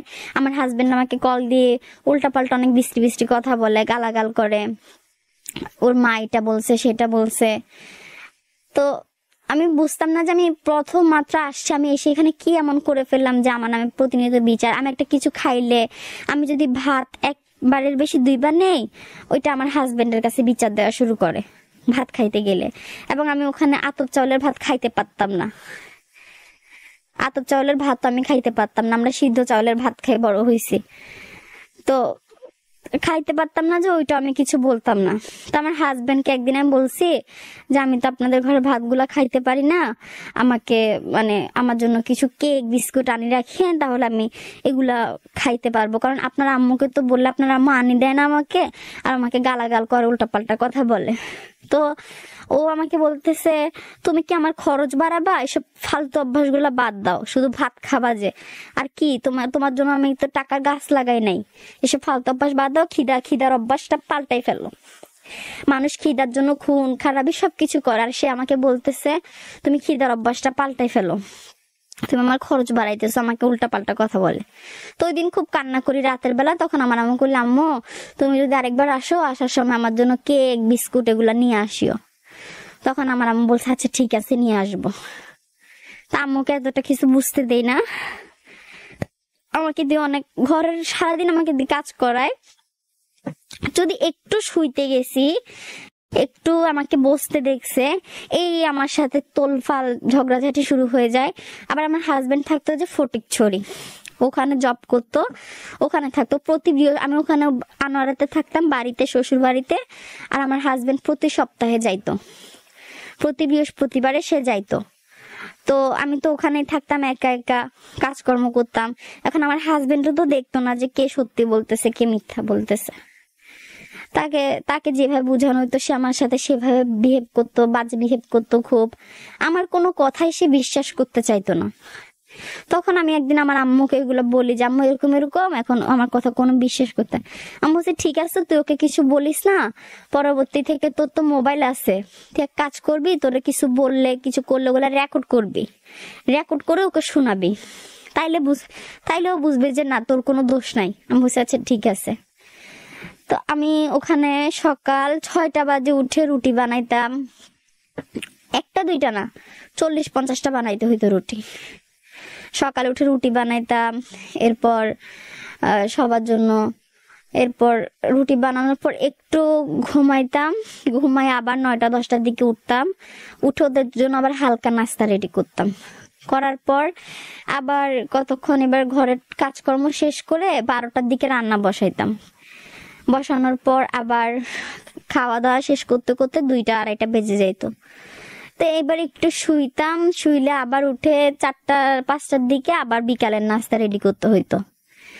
এরপর আবার সন্ধ্যা 6টা 7টার দিকে রাতের খাবার রেডি করতে হইতো।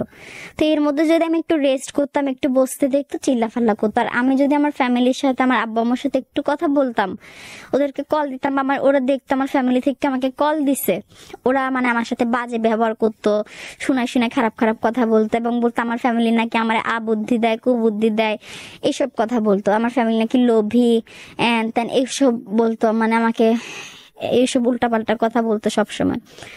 তখন আমি আমার আম্মুকে বললাম, ঠিক আছে তুমি আমাকে আর কন্ট্রোল দিও না।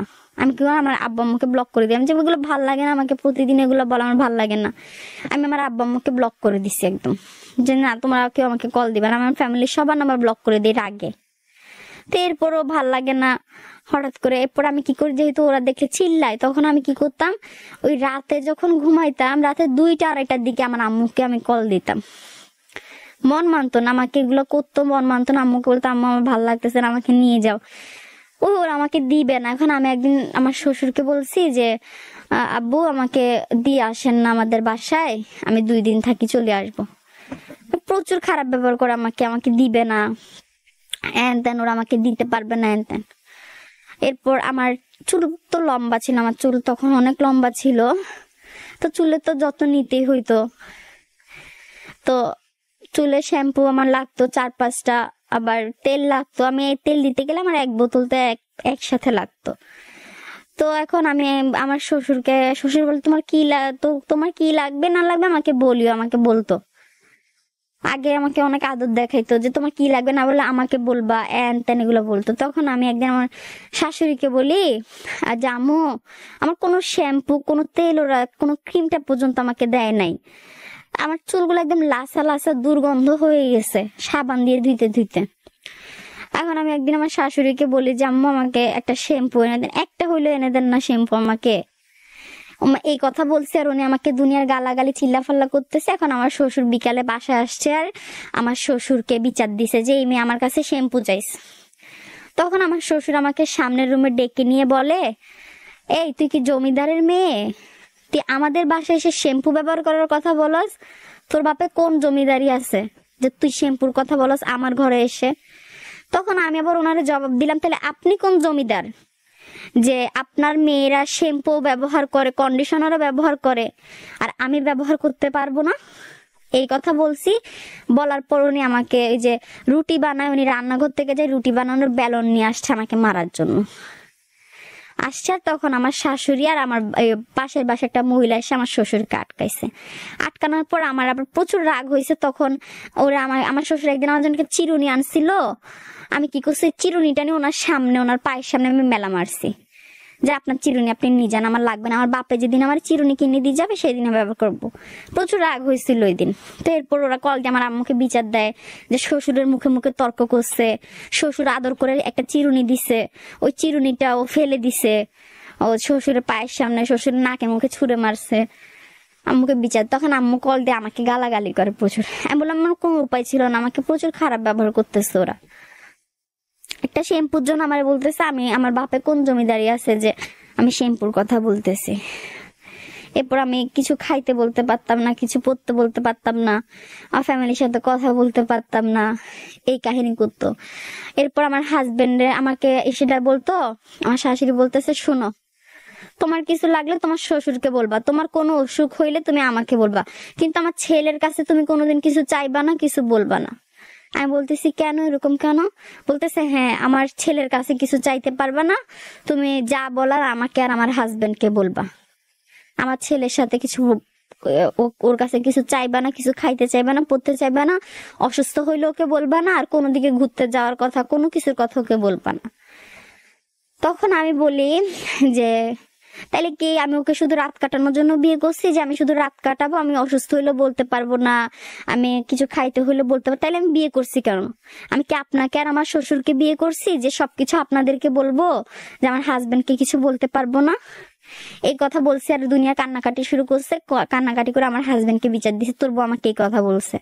এখন আমার হাজবেন্ডও মানে আমাকে উল্টাপাল্টা কথা বলছে, তো চুপ করে আছি, কিছু বলতেছি না। আর আমি তো বলার পর আমাকে আমার হাজবেন্ড কোনো জায়গায় ঘুরতে নিয়ে যায় নাই, কোনো জায়গায় না। এবং আছে না অনেকে বইয়ের জন্য যে একটা ভালো একটা পাইছি ওইটা নিয়ে আসি, একটা 2 টাকার চকলেট হাতে করে নিয়ে এসে কোনোদিন বলে নাই যে এই চকলেটটা আজকে তোমার জন্য আনছি আমি, এরকম আমাকে কোনোদিন কিছু বলে নাই। বা আমার জন্য হাতে করে একটা 1 টাকার একটা জিনিসও আনে নাই আমার জন্য হাতে করে, অথচ সে মাসে পাইতো 20-30 হাজার টাকা বেতন পাইতো, কোনো সময় 40,000 টাকাও পাইতো। এবং সে নাকি আমার খরচ চালাইতে পারতো না। আমাকে একটা বোরকা কিনে দেওয়ার সামর্থ্য নাকি তা ছিল না। তা আমার আগের বোরকাটা আমি নিয়ে যাই এবং আমাকে বলে আমি নাকি পর্দা করতে পারি না, এন তেন এগুলো বলে। তখন আমি কি করি, এসে আমার বাসায় এসে আমার আম্মুকে বলে আমাকে হাত মোজা পা মোজা গুলো কিনে দাও। তা আমার আম্মু আমাকে 2 জোড়া হাত মোজা 2 জোড়া পা মোজা এবং আমার আগের বোরকাটা আগের হিজাবটা আমি নিয়ে আসি। নিয়ে আসার পর আমি এটা পরি।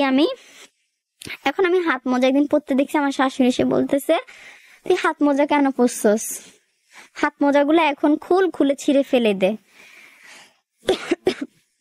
আমি বলতেছি কেন? বলতেছে আমার মেয়েরা তো কোনোদিন হাত মোজা পরে নাই। আমি বলতেছি আজব, আপনার মেয়েরা হাত মোজা পরে নাই সেজন্য কি আমি হাত মোজা পরতে পারবো না? আমি কেন আমার হাত মোজা খুলে ছিঁড়ে ফেলে দিব? এটা কেমন ধরনের কথা বললেন? আপনারাই তো বলেন যে আমি পর্দা করতে পারি না, আমি নাকি পর্দা করি না, এন তেন। তো এখন পর্দা করতেছি আর আপনি এসে বলতেছেন আপনার মেয়েরা পর্দা করে নাই, আপনার মেয়েরা হাত মোজা পরে নাই, তার কারণে আমিও পর্দা করতে পারবো না, আমি হাত মোজা পরতে পারবো না, ছিঁড়ে ফেলে দিতে হবে। তাহলে পর্দার জন্য আবার ঘ্যান ঘ্যান করেন কেন? আপনি নিজেও তো পর্দা করেন না। এই কথা বলাতে উনি আমার সাথে রেগে গেছে, রেগে চিল্লাফাল্লা করতেছে, অভিশাপ দিতেছে, সব ওনার ছেলের জীবন নাকি মার্ডার করে দিছে, উনি বড় ভুল করে ফেলছে, এন তেন। কিছু হইলে নিজের বুকের মধ্যে উনি নিজে কিল দিত, দিয়ে চিল্লাফাল্লা করতো, দেয়ালের সাথে মাথা বাড়ি দিত, জায়নামাজে বসে আমার অভিশাপ দিত সেজদায় পড়ে পড়ে, যে আমি নাকি ওনার ছেলের জীবন শেষ করে দিছি, এন করছি তেন করছি, এগুলো বলতো। এবং আমার হাজবেন্ডের কাছে আমি কিছু চাইতে পারতাম না, চাইলে সে আমাকে উল্টাপাল্টা কথা বলতো। এবং আমার হাজবেন্ড যখন আসতো প্রতি বৃহস্পতিবার, আমি আমার হাজবেন্ডের সাথে রাতের বেলা বলতাম, বিভিন্ন কথা বলতাম যে তোমার ফ্যামিলি আমাকে এরকম করছে এরকম করছে, আমার ওগুলো ভাল লাগে না, আমার আজকে এটা খাইতে ইচ্ছা করছে, আমাকে কালকে এটা, আরেকবার আসার সময় এটা নিয়ে আসিও। বা একদিন বলছি কি আমাকে একটু ঘুরতে নিয়ে যাইও, ভাল লাগে না। আমার পরের দিন সকালে উঠছি, আর এখন উনি আমার শাশুড়ি কি করতো, আমার হাজবেন্ড যখন আসতো উনি সারা রাত আমাদের ঘরের পাশের রুমটাতে বসে থাকতো লাইট জ্বালাই, আমরা কি বলি সেটা শোনার জন্য। এবং আমি গোপনে আমার হাজবেন্ডকে বলতাম যে আমার এটা খাইতে ইচ্ছা করতেছে, আনি দিও। ওর সাথে গোপনে আমার গালাগালি করতো। তো আমার গালাগালি করতে দেখলে আমার শাশুড়ি খুব খুশি হইতো। তো আমি আমার হাজবেন্ডকে একদিন বলছি আমাকে একটু ঘুরতে নিয়ে যাইয়েন, ভাল লাগে না বাসায়। উনি সকালে ভোরে উঠে আমার সাথে ঝগড়া করতেছে, তুই আমার ছেলেকে কেন বললি যে ঘুরতে নিয়ে যেতে? আমি বলছি আপনি কিভাবে জানছেন? বলতেছে তুই আমার আগে কিভাবে জানছিস সেটা পরের কথা, তুই আমার ছেলেরে কেন বলবি যে তোর এটা খাইতে ইচ্ছা করতেছে ওইটা খাইতে ইচ্ছা করতেছে? তুই আমাকে বলবি, তুই আমার ছেলেকে। আমি আপনাকে বললে আপনি এনে দিছেন আমাকে কখনো? একটা শ্যাম্পুর জন্য কি আচরণ করছেন সেটা তো আমার খেয়াল আছে ভালো মতো। তাহলে আপনার কাছে তো আমি কোন মুখে বলবো যে আমার এটা খাইতে ইচ্ছা করতেছে? আপনি তো বরং দিবেন না, বরং আমার গদ্দানটা ফেলে দিবেন। আর আমি আপনার ছেলেকে বলছি আমার এটা খাইতে ইচ্ছা করতেছে, আপনি কিভাবে শুনছেন? তাহলে নিশ্চয়ই আপনি সারা রাত আমাদের বাসায় কান পেতে থাকেন, আপনার ছেলে আসলে আপনি রুমে কান পেতে থাকেন। তখন উনি বলতেছে কান পেতে থাকবো না তো কি করব, তুই তো আমার ছেলেরা বশ করে ফেলতেছো, স্যান করতেছোস। আমি আপনার ছেলেকে যদি বশই করতাম তাহলে আপনার ছেলে কথায় কথায় আপনাদের কথায় আমাকে খারাপ ব্যবহার করতো না, আমার সব কথা বিশ্বাস করতো, উল্টা আমার জন্য আপনাদেরকে খারাপ ব্যবহার করতো, আপনাদের জন্য আমাকে খারাপ ব্যবহার করতো না যদি আপনার ছেলেকে বশ করতাম। এগুলো বলার পর আর আপনি যে বলতেছেন আপনার ছেলেকে কেন বলছি, ওইটা আপনার ছেলে, ওইটা প্রথমে আপনার ছেলে ঠিক আছে, কিন্তু দ্বিতীয় হচ্ছে সে আমার হাজবেন্ড, তাকে আমি বিয়ে করছি, তার কাছে আমার অধিকার আছে, তার কাছে আমি বলতেই পারি। তো এইটা নিয়ে তো আপনি তর্ক করার কেউ না। আমি আবার মুখে মুখে বলে ফেলতাম, মানে প্রচুর রাগ হইতো, এগুলা দেখলে সহ্য করতে পারতাম না। তো এগুলা নিয়ে যাইতো। এরপর একদিন আমার হাজবেন্ড আসছে আর আমি ওর মোবাইলটা হাতে নিছি, নেওয়ার পর দেখতেছি আমার বড় ননদ আমাকে মানে বিশ্রী মাগি খানকি এন তেন বিশ্রী গালাগাল করে আমার হাজবেন্ডের কাছে বিভিন্ন ধরনের ভয়েস মেসেজ দিছে, প্রায় 15-20টা। আমি এটা করছি, আমি নাকি জারগো এন তেন এগুলা বলছে। এখন কি দোষ সেটা বলে নাই, শুধু গালাগালি। আমি প্রত্যেকটা ভয়েস মেসেজ শুনছি, শুধু গালাগালি করতেছে আমাকে। তখন আমি দেখলাম আমার হাজবেন্ডের রিপ্লাইটা কি, তখন দেখলাম আমার হাজবেন্ডের কোনো রিপ্লাই নাই এখানে। না থাকার পর আমার হাজবেন্ড যখন বাথরুম থেকে আসে, আমি বলতেছি এগুলা কি? আপনার বোনকে এখন কল দিয়ে আসতে বলেন, যেহেতু বাসার পাশে আছে, আপনার বোনকে কল দিয়ে এখন আনাবেন বাসায়, যে এটা কি হয়েছে যে আমাকে এতগুলা গালাগালি করলো। আর আপনি কেমন ধরনের হাজবেন্ড যে আপনার বউকে এত খারাপ খারাপ কথা বলতেছে, আপনার কাছে ভয়েস মেসেজ দিয়ে আপনি একটা প্রতিবাদও করতেছেন না যে আমার বউ আমারটা আমি দেখবো, তুই এগুলা বলার কে? আর আমি কি দোষ করছি সেটা তো আমাকে আঙুল দিয়ে দেখাই দিতে হবে, যে না আমি এই দোষটা করছি, বা আমি ওদেরকে এই জিনিসটা খাইতে দিনে প্রত্যেকদিন টেনে নিচ্ছি, অত্যাচার করছি, এরকম একটা কিছু তো আমাকে দেখাইতে হবে। তো এরকম কিছু না, আমার সাথে এগুলাই চলতে থাকে আমার সাথে প্রতিনিয়ত। তো এইগুলা নিয়ে ওই দিন ঝগড়া হয়। ঝগড়া করার পর আমি বলি না আমি চলে যাব, আমি এখানে থাকবো না, আমার সহ্য হইতেছে না। আজকে 1.5 মাস হয়ে গেছে আমি আমার বাসায় এই পর্যন্ত একদিনও যাইতে পারি নাই। আমার ফ্যামিলি কল দিলে বলে কি না আমরা মেয়ে দিব না, আপনার 1 বছর পরে আসেন, আমার ফ্যামিলিকে মানা করে দেয়। মাঝখানে আমার প্রেশার খুব লো হয়ে যায়, আমি না খাইতে খাইতে টেনশনে কান্না করতে করতে না খাইতে, আর খাইতে দিলেও খাইতে দিত না। 1 প্লেটের বেশি ভাত 2 প্লেট নিলে ঝগড়া করতো, আর বাড়তি কোনো খাবার খাইতে পারতাম না আমি। তো এগুলা নিয়ে আমার সাথে ঝামেলা করতো। আর হাজবেন্ডকে বললো তো পাইতামই না। ননদরা এসে টাকার গরম দেখাইতো। ননদ 2টা ননদ, ওদের 2টারই হাজবেন্ড বিদেশে, এসে আমার সাথে টাকার গরম দেখাইতো, মানে ওদের এইটা আছে ওইটা আছে এন তেন এগুলা বলতো। তা আমি চুপচাপ শুনতাম আর হাসতাম, কিছু বলতাম না। আমাকে তুচ্ছ করে কথা বলতো সব সময়। তো এটা নিয়ে আমি ঝগড়া করে পরের দিন চলে যেতে চাই, ওরা আমাকে যাইতে দেয় না। আমার শাশুড়ি বোটকি নিয়ে আসছে, তোর কোবাই ফেলবো আমি আজকে আমার হাজবেন্ডের সামনে। কিন্তু আমার হাজবেন্ড ওই বটকিটা টান দিয়ে ধরে নাই যে ইয়া করে ফেলবে, তা ওইটা আমার চোখ আমার মুখ বরাবর নিয়ে চলে আসছে বটকিটা। এরপর আমার হাজবেন্ড একটা কথাও বলে নাই। তো এরপর কি করে ওরা দরজার খিলটা ভেঙে ফেলে, তুই দরজা লাগাই ঘুমাইতে পারবি না। দরজার খিলটা ভেঙে ফেলার পর তো রাতের বেলা দরজা লাগাবো কিভাবে?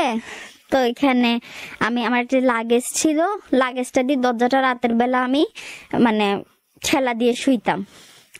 আর ঘরে একটা পর্দা ছিল রুমের মধ্যে, আমার যেদিন বিয়ে হয় সেদিনই তারা পর্দাটা সরাই ফেলে।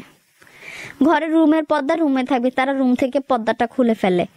এবং তখন আমার দরজার খিলটা ভেঙে ফেলে, তখন মানে বলে কি মানে ইয়া করতে আমাকে বলে দরজা খোলা রাখি ঘুমাবি তুই। আচ্ছা ঠিক আছে। তো দরজা খোলা রেখে ঘুমাই, লাগেজটা দিয়ে আমি দরজাটা আবজায় রাখি। প্রত্যেকদিন সকালে উঠে দেখি দরজাটা অর্ধেক খোলা থাকে। তো এটা প্রত্যেকদিন দেখি কি দরজাটা লাগেজটা তো ভারী, দরজাটা খুলে কিভাবে? তখন আমি আমার আম্মুকে একদিন বললাম, আম্মু এরকম দরজাটা প্রতিদিন অর্ধেক খোলা থাকে, মানে তো বুঝি না। তখন এই যে মা বলতেছে দেখ মানুষের মনে কি আছে না আছে বলা যায় না, তোর তো ওখানে কেউ সহ্য করতে পারে না, তুই সাবধানে থাকিস। একটা মানুষ যখন মানুষকে দেখতে পারে না তখন অনেক কিছু করতে পারে, তুই দেখিস এটা কি হয় না হয়। তো পরের দিন আমি এটা চিন্তা করতে করতে পরের দিন আমি ঠিক আছে আমি আজকে ঘুমাবো না, আমি দেখি আজকে কি হয় না হয়। তা আমি কম্বল এই গরমের মধ্যে আমার রুমের মধ্যে কি হয় না হয় দেখার জন্য আমি কম্বলটা মুড়ি দিয়ে শুয়ে আছি এই গরমের মধ্যে। এবং যখন রাতে 1:30 2টা বাজলো তখন মানে দেখতেছি আমার রুমের ভিতরে লাইট মারতেছে কে? আমার শ্বশুর। রুমের দরজাতে একটা ছিদ্র ছিল, প্রথমে ওই দরজাটা দিয়ে লাইট মারছে, মারার পর উনি একদম আওয়াজ ছাড়া মানে পিঁপড়ারও আওয়াজ হচ্ছে না এরকম ভাবে হেঁটে এসে দরজাটা ঠেলা দিয়ে উনি মানে মোবাইলের লাইটটা দিয়ে আমার পা থেকে মাথা পর্যন্ত মোবাইলটা লাগতেছে। এবং তিনি কিন্তু জানে যে আমি ওনার ছেলের বউ, এবং আমি সারাদিন শাড়ি পরে কাজ করি, রাতের বেলা পেটিকোট ব্লাউজ পরে শুই, ওইটা উনি জানে। উনি এসে আমার পা থেকে মাথা পর্যন্ত মোবাইলের লাইটটা দিয়ে ইয়া করতেছে, আপ ডাউন করতেছে। এটা দেখার পর আমার প্রচুর ভয় পাই, মানে এখন উনি রুমের ভিতর অর্ধেক ঢুকছে এবং লাইট মারতেছে। তখন আমি তো কম্বল মুড়ি দিয়ে শুয়ে আছি, আমি কি করছি একটু নড়ে উঠছি না দেখার ভান করে। এখন উনি এটা দেখে সাথে সাথে উনি রুমে চলে গেছে। রুমে চলে যাওয়ার পর এরপর আমি সাথে সাথে আমার আম্মুকে কল দিয়ে বললাম, আম্মু এতদিন এটা আমার শ্বশুর করছে, শ্বশুর তো এরকম হয়েছে। তখন আমি পরের দিন সকালে সাথে সাথে আমার হাজবেন্ডকে বলি যে এটা কোন ধরনের অভ্যাস, একটা শ্বশুর কিভাবে নতুন বউয়ের ঘরে লাইট দিয়ে ইয়া করে, তুমি তোমার বাবাকে কিছু বলিও। সে বলতেছে তুমি বেয়াদব, তুমি আমার বাবার নামে এত বড় অপবাদ কেন দিচ্ছ যে আমার বাবা এর করতেছে? ও বিশ্বাস করতেছে না। আমি অনেক কান্নাকাটি করছি, আমার হাজবেন্ডকে বল তুমি এটা প্রতিবাদ নাও, নাইলে আমি চলে যাবো, আমি এখানে আর থাকবো না। এটা কোন ধরনের কথা? যদি খাপ পাইতে হয় বাসায় আমার শাশুড়ি আসুক না, আমার শাশুড়ি আমার পাশে শুয়ে থাকুক, আমার সমস্যা নাই, কিন্তু তোমার বাবা কেন রাতে 1:30-2টা বাজে আমার রুমের ভিতরে আসবে, মোবাইলের লাইট মারবে? এটা কোন ধরনের কথা? কোন ধরনের ভদ্রতা এটা? তোমরা না বলে ভদ্র ফ্যামিলি, শিক্ষিত ফ্যামিলি, তাইলে একটা ভদ্র ফ্যামিলির পুরুষ কিভাবে নতুন বউয়ের ঘরে, ছেলের বউয়ের ঘরে রাতে 1:30-2টা বাজে গিয়ে মোবাইলের লাইট মারতে পারে পা থেকে মাথা পর্যন্ত? এবং এটা নিয়ে আমার হাজবেন্ড আমাকেই দোষারোপ করে যে আমি খারাপ, আমি ওর বাপ ভালো, আমি নাকি ওর বাপকে অপবাদ দিচ্ছি, এটা করতেছি। তো ওই দিনও চুপ ছিলাম, কিছু বলার সাহস ছিল না, যেহেতু বিয়ে হয়েছে দুর্বল। আমার আব্বা আম্মুকে বললে আব্বা আম্মু বলতো সহ্য করো, মেনে নাও, মেয়েদের বিয়ে একবার হয়, বারবার হয় না। তোমাকে এখন নিয়ে আসলে এলাকার মানুষ, আশেপাশের মানুষ কি বলবে তুমি সেটা তো ভালো মতোই জানো, করতে থাকো, সমস্যা নেই, সবকিছু ঠিক হয়ে যাবে একদিন, এগুলা বলতো আমাকে। ঠিক কখন হবে? আর ঠিক হতো কোনো আর দেখতেছি না।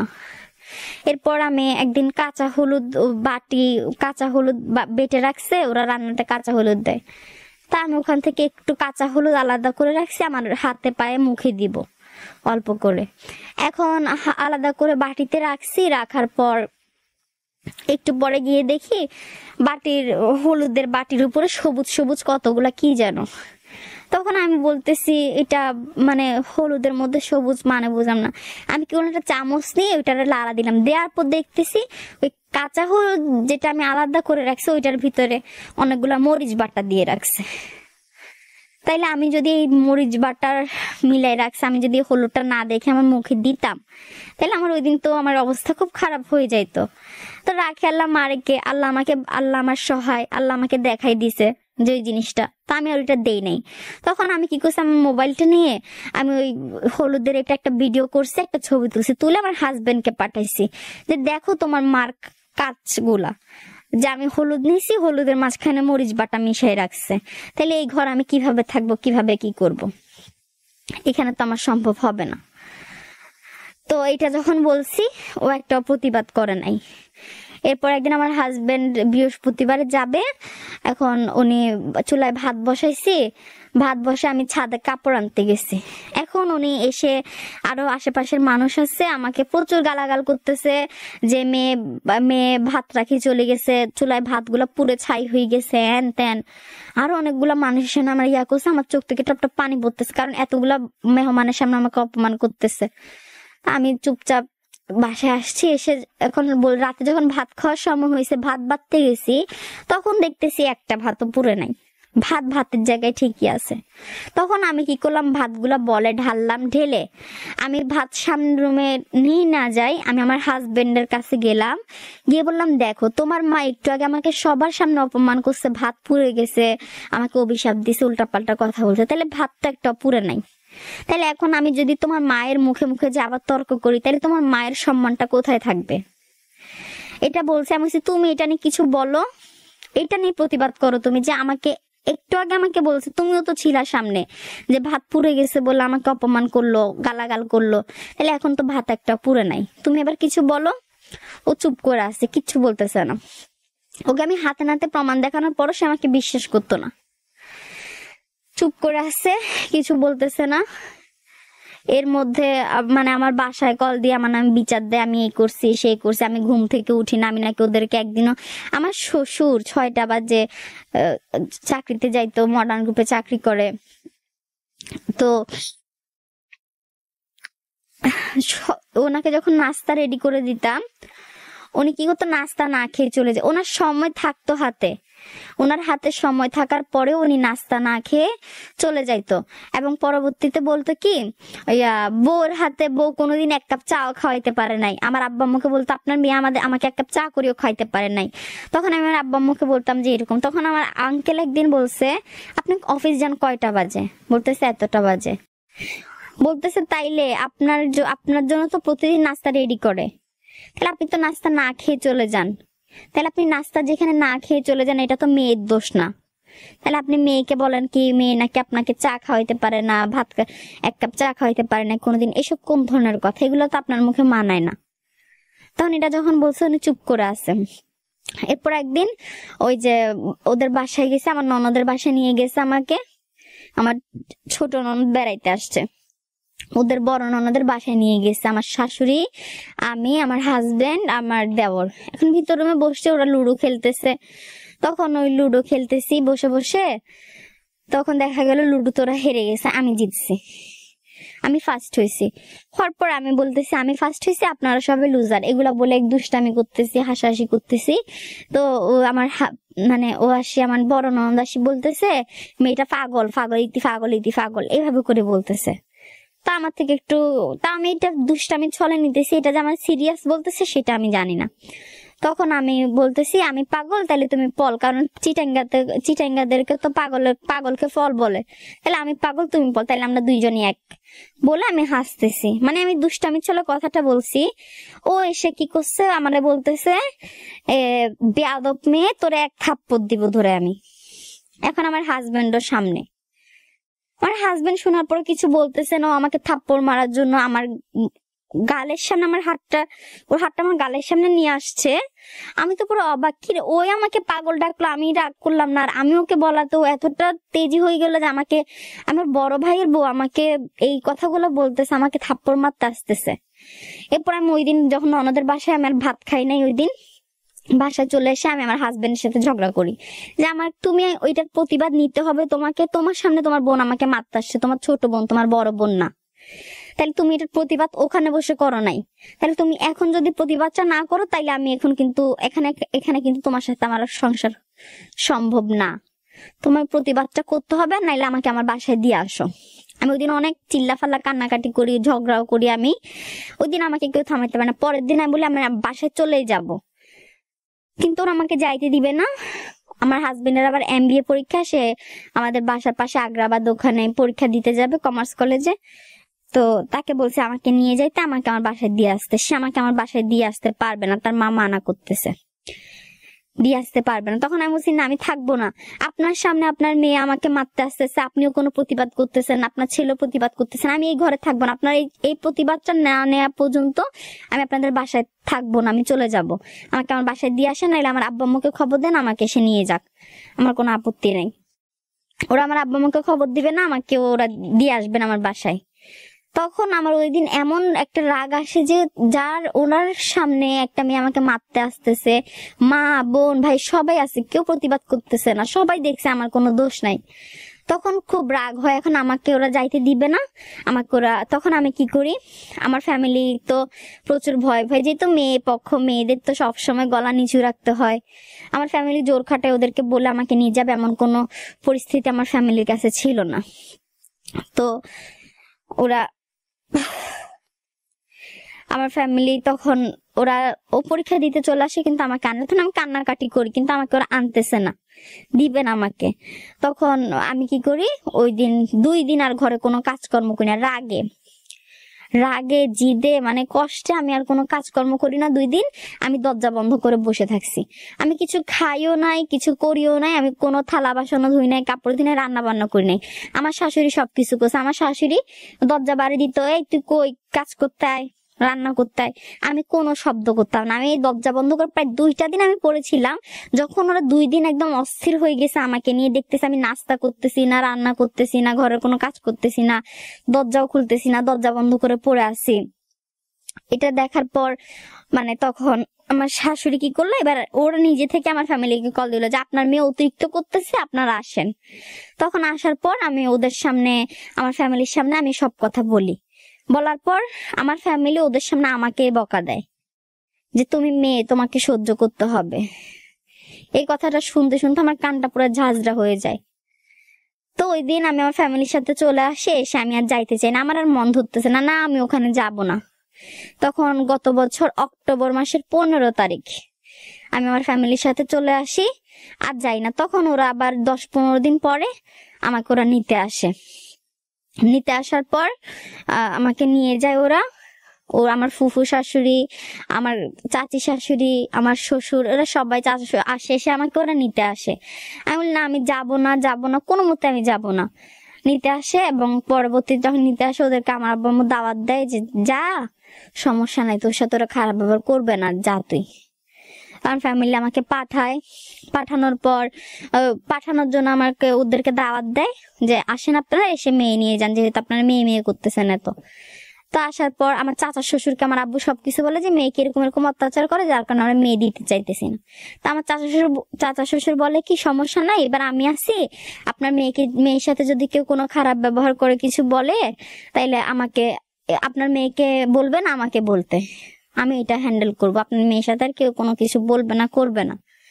তো আমাকে অনেক মানাইছে না, আমার কোনো মতে মন টানতেছে না ওখানে যাওয়ার জন্য। আমার আম্মু কান্না করতেছে না, মন টানতেছে না। আমার আব্বা আবার কি করে, ওই 10,000 টাকা নেয় একজন থেকে, নিয়ে ওরা যারা যারা আসছে সবার জন্য কাপড় চোপড় কিনে। নাইলে এইটা যদি না করতো তাইলে আমার উপর আবার আরেক ঝড় আসতো।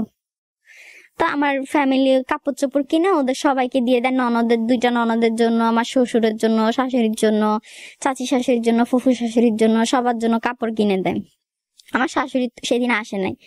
তখন আমি যাইতে চাইতেছি না, তো জোর করে আমি রেডি হয়েছি, আমার জোর করে রেডি করাইছে।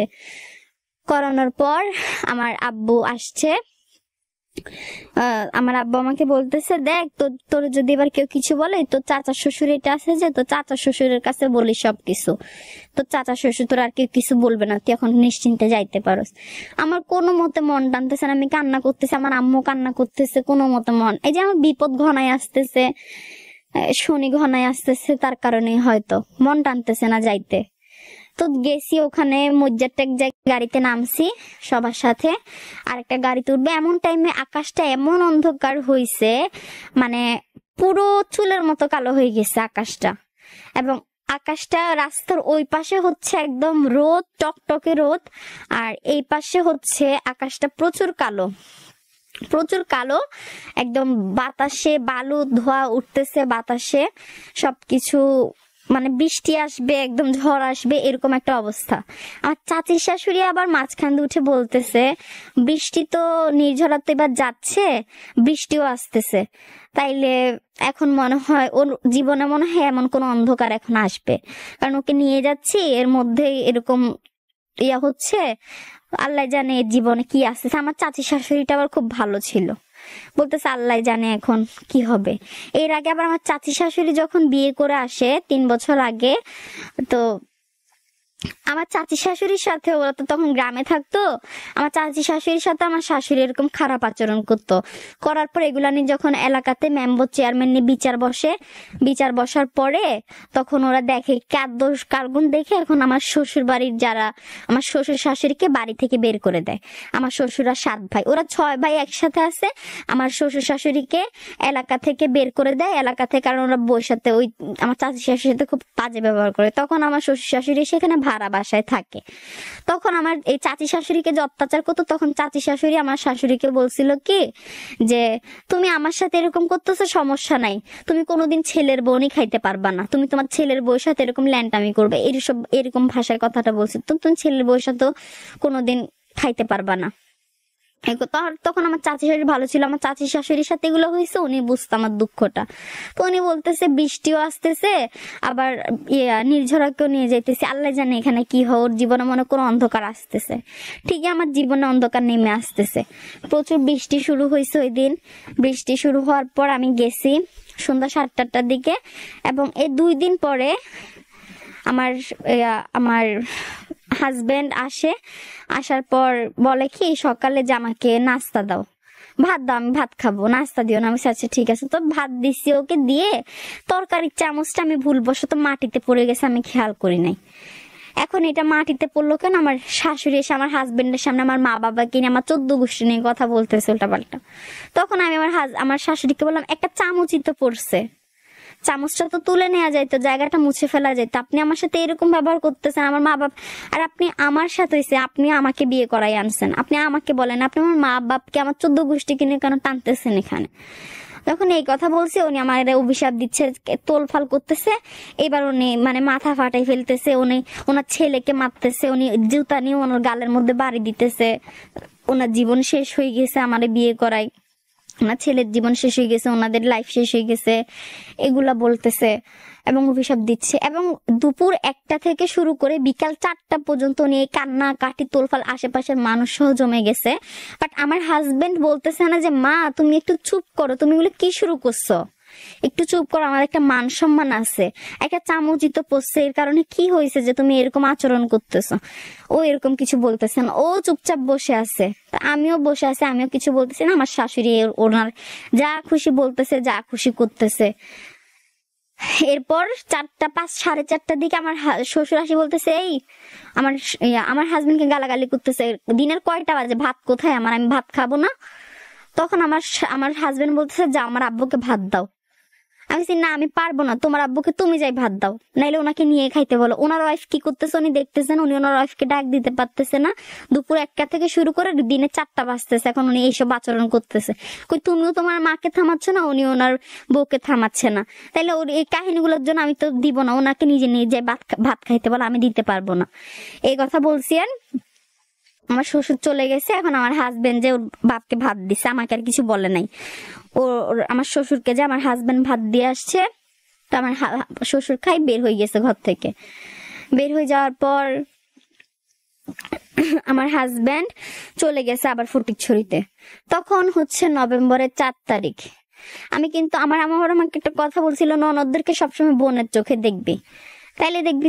পরের 5 তারিখ রাতের বেলা ওরা নদী থেকে মাছ ধরে আনে আমার চাচা শ্বশুর, ওগুলা রান্না করতে বলে। তো আমি টমেটো দিয়ে রান্না করতে যাই, আমি 2টা টমেটো বেশি দিয়ে ফেলছি।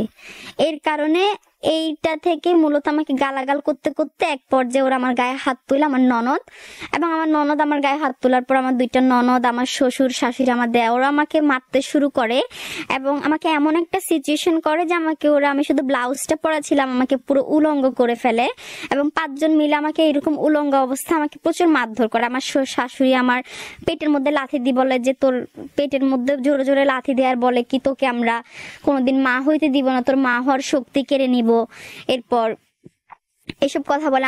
আমার ননদ এসে আমার শাড়িটা আমাকে দিয়ে বলে আমরা তোকে মেরে ফেলার আগে তুই এটা তাড়াতাড়ি করে ফ্যানের সাথে ঝুলাই, তুই নিজে মরে যা, যাতে আমরা তোকে মারতে না হয়। তুই কাদের ঘর আসছস তুই বুঝছস না, তোরে ডাইরেক্ট কোবাই ভাসাই দিব পানিতে, কেউ বুঝতেও পারবে না।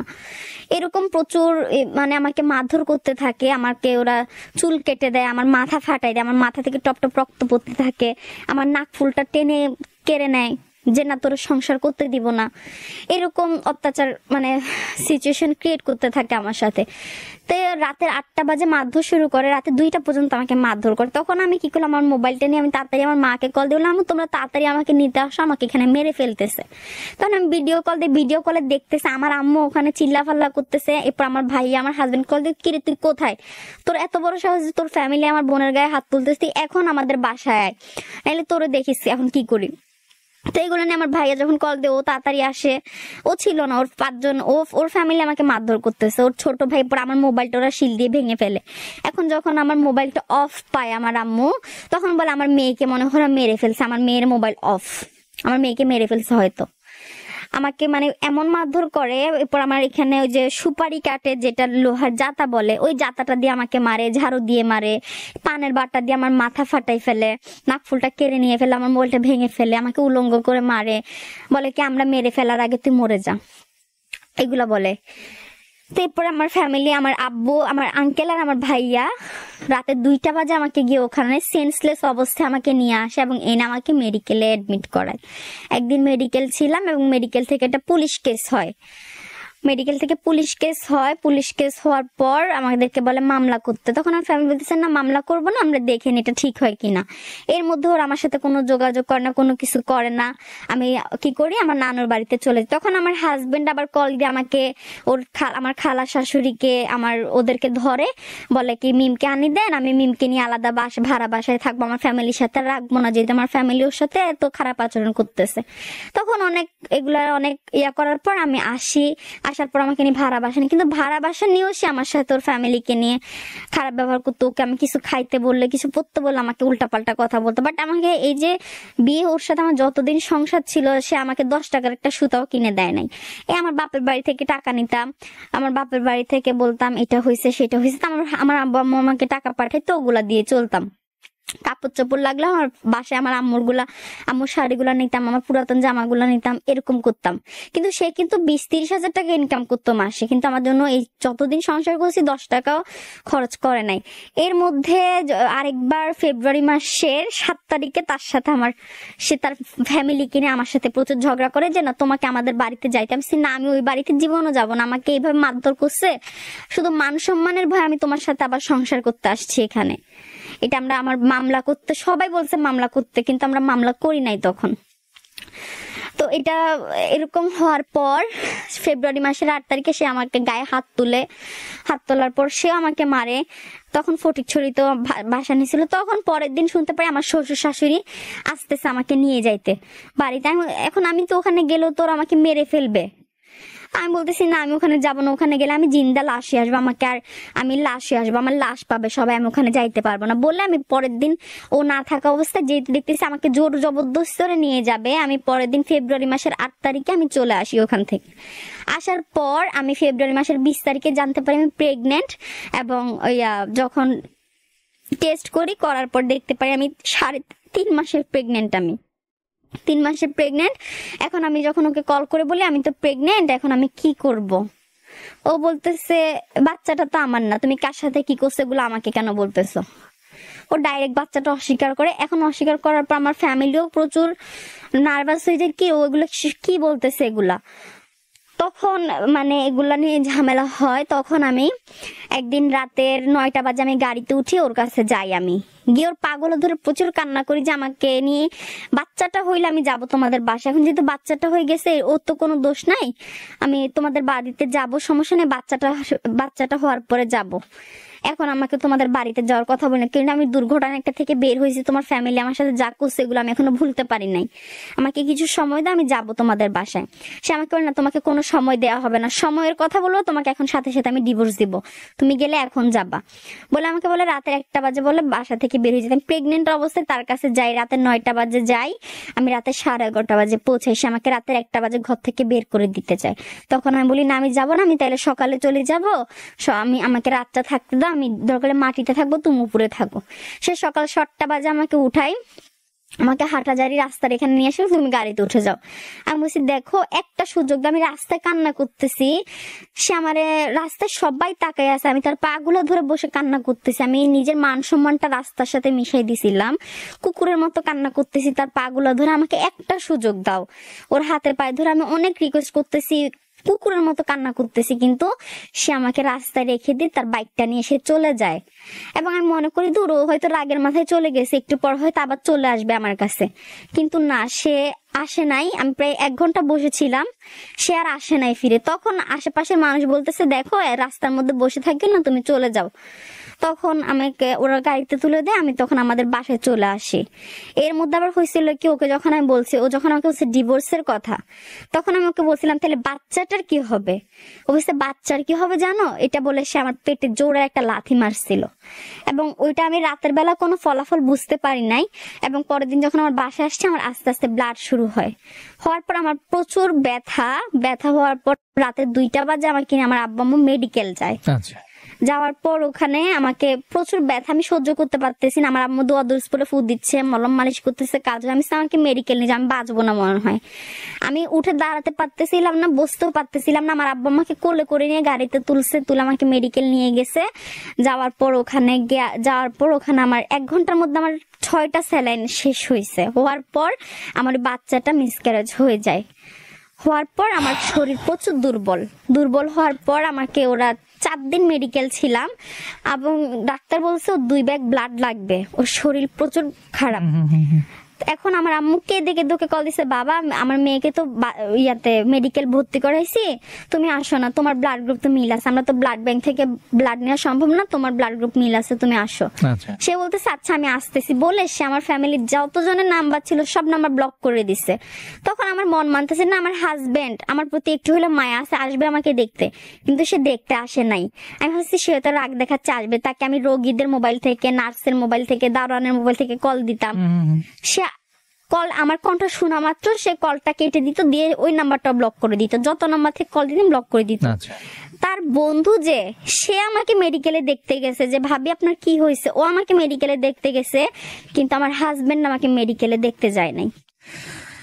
তো এরপর 4 দিন মেডিকেল থাকার পর আসছি, আসার পর আমার ফ্যামিলি বলতেছে না এটা হবে না।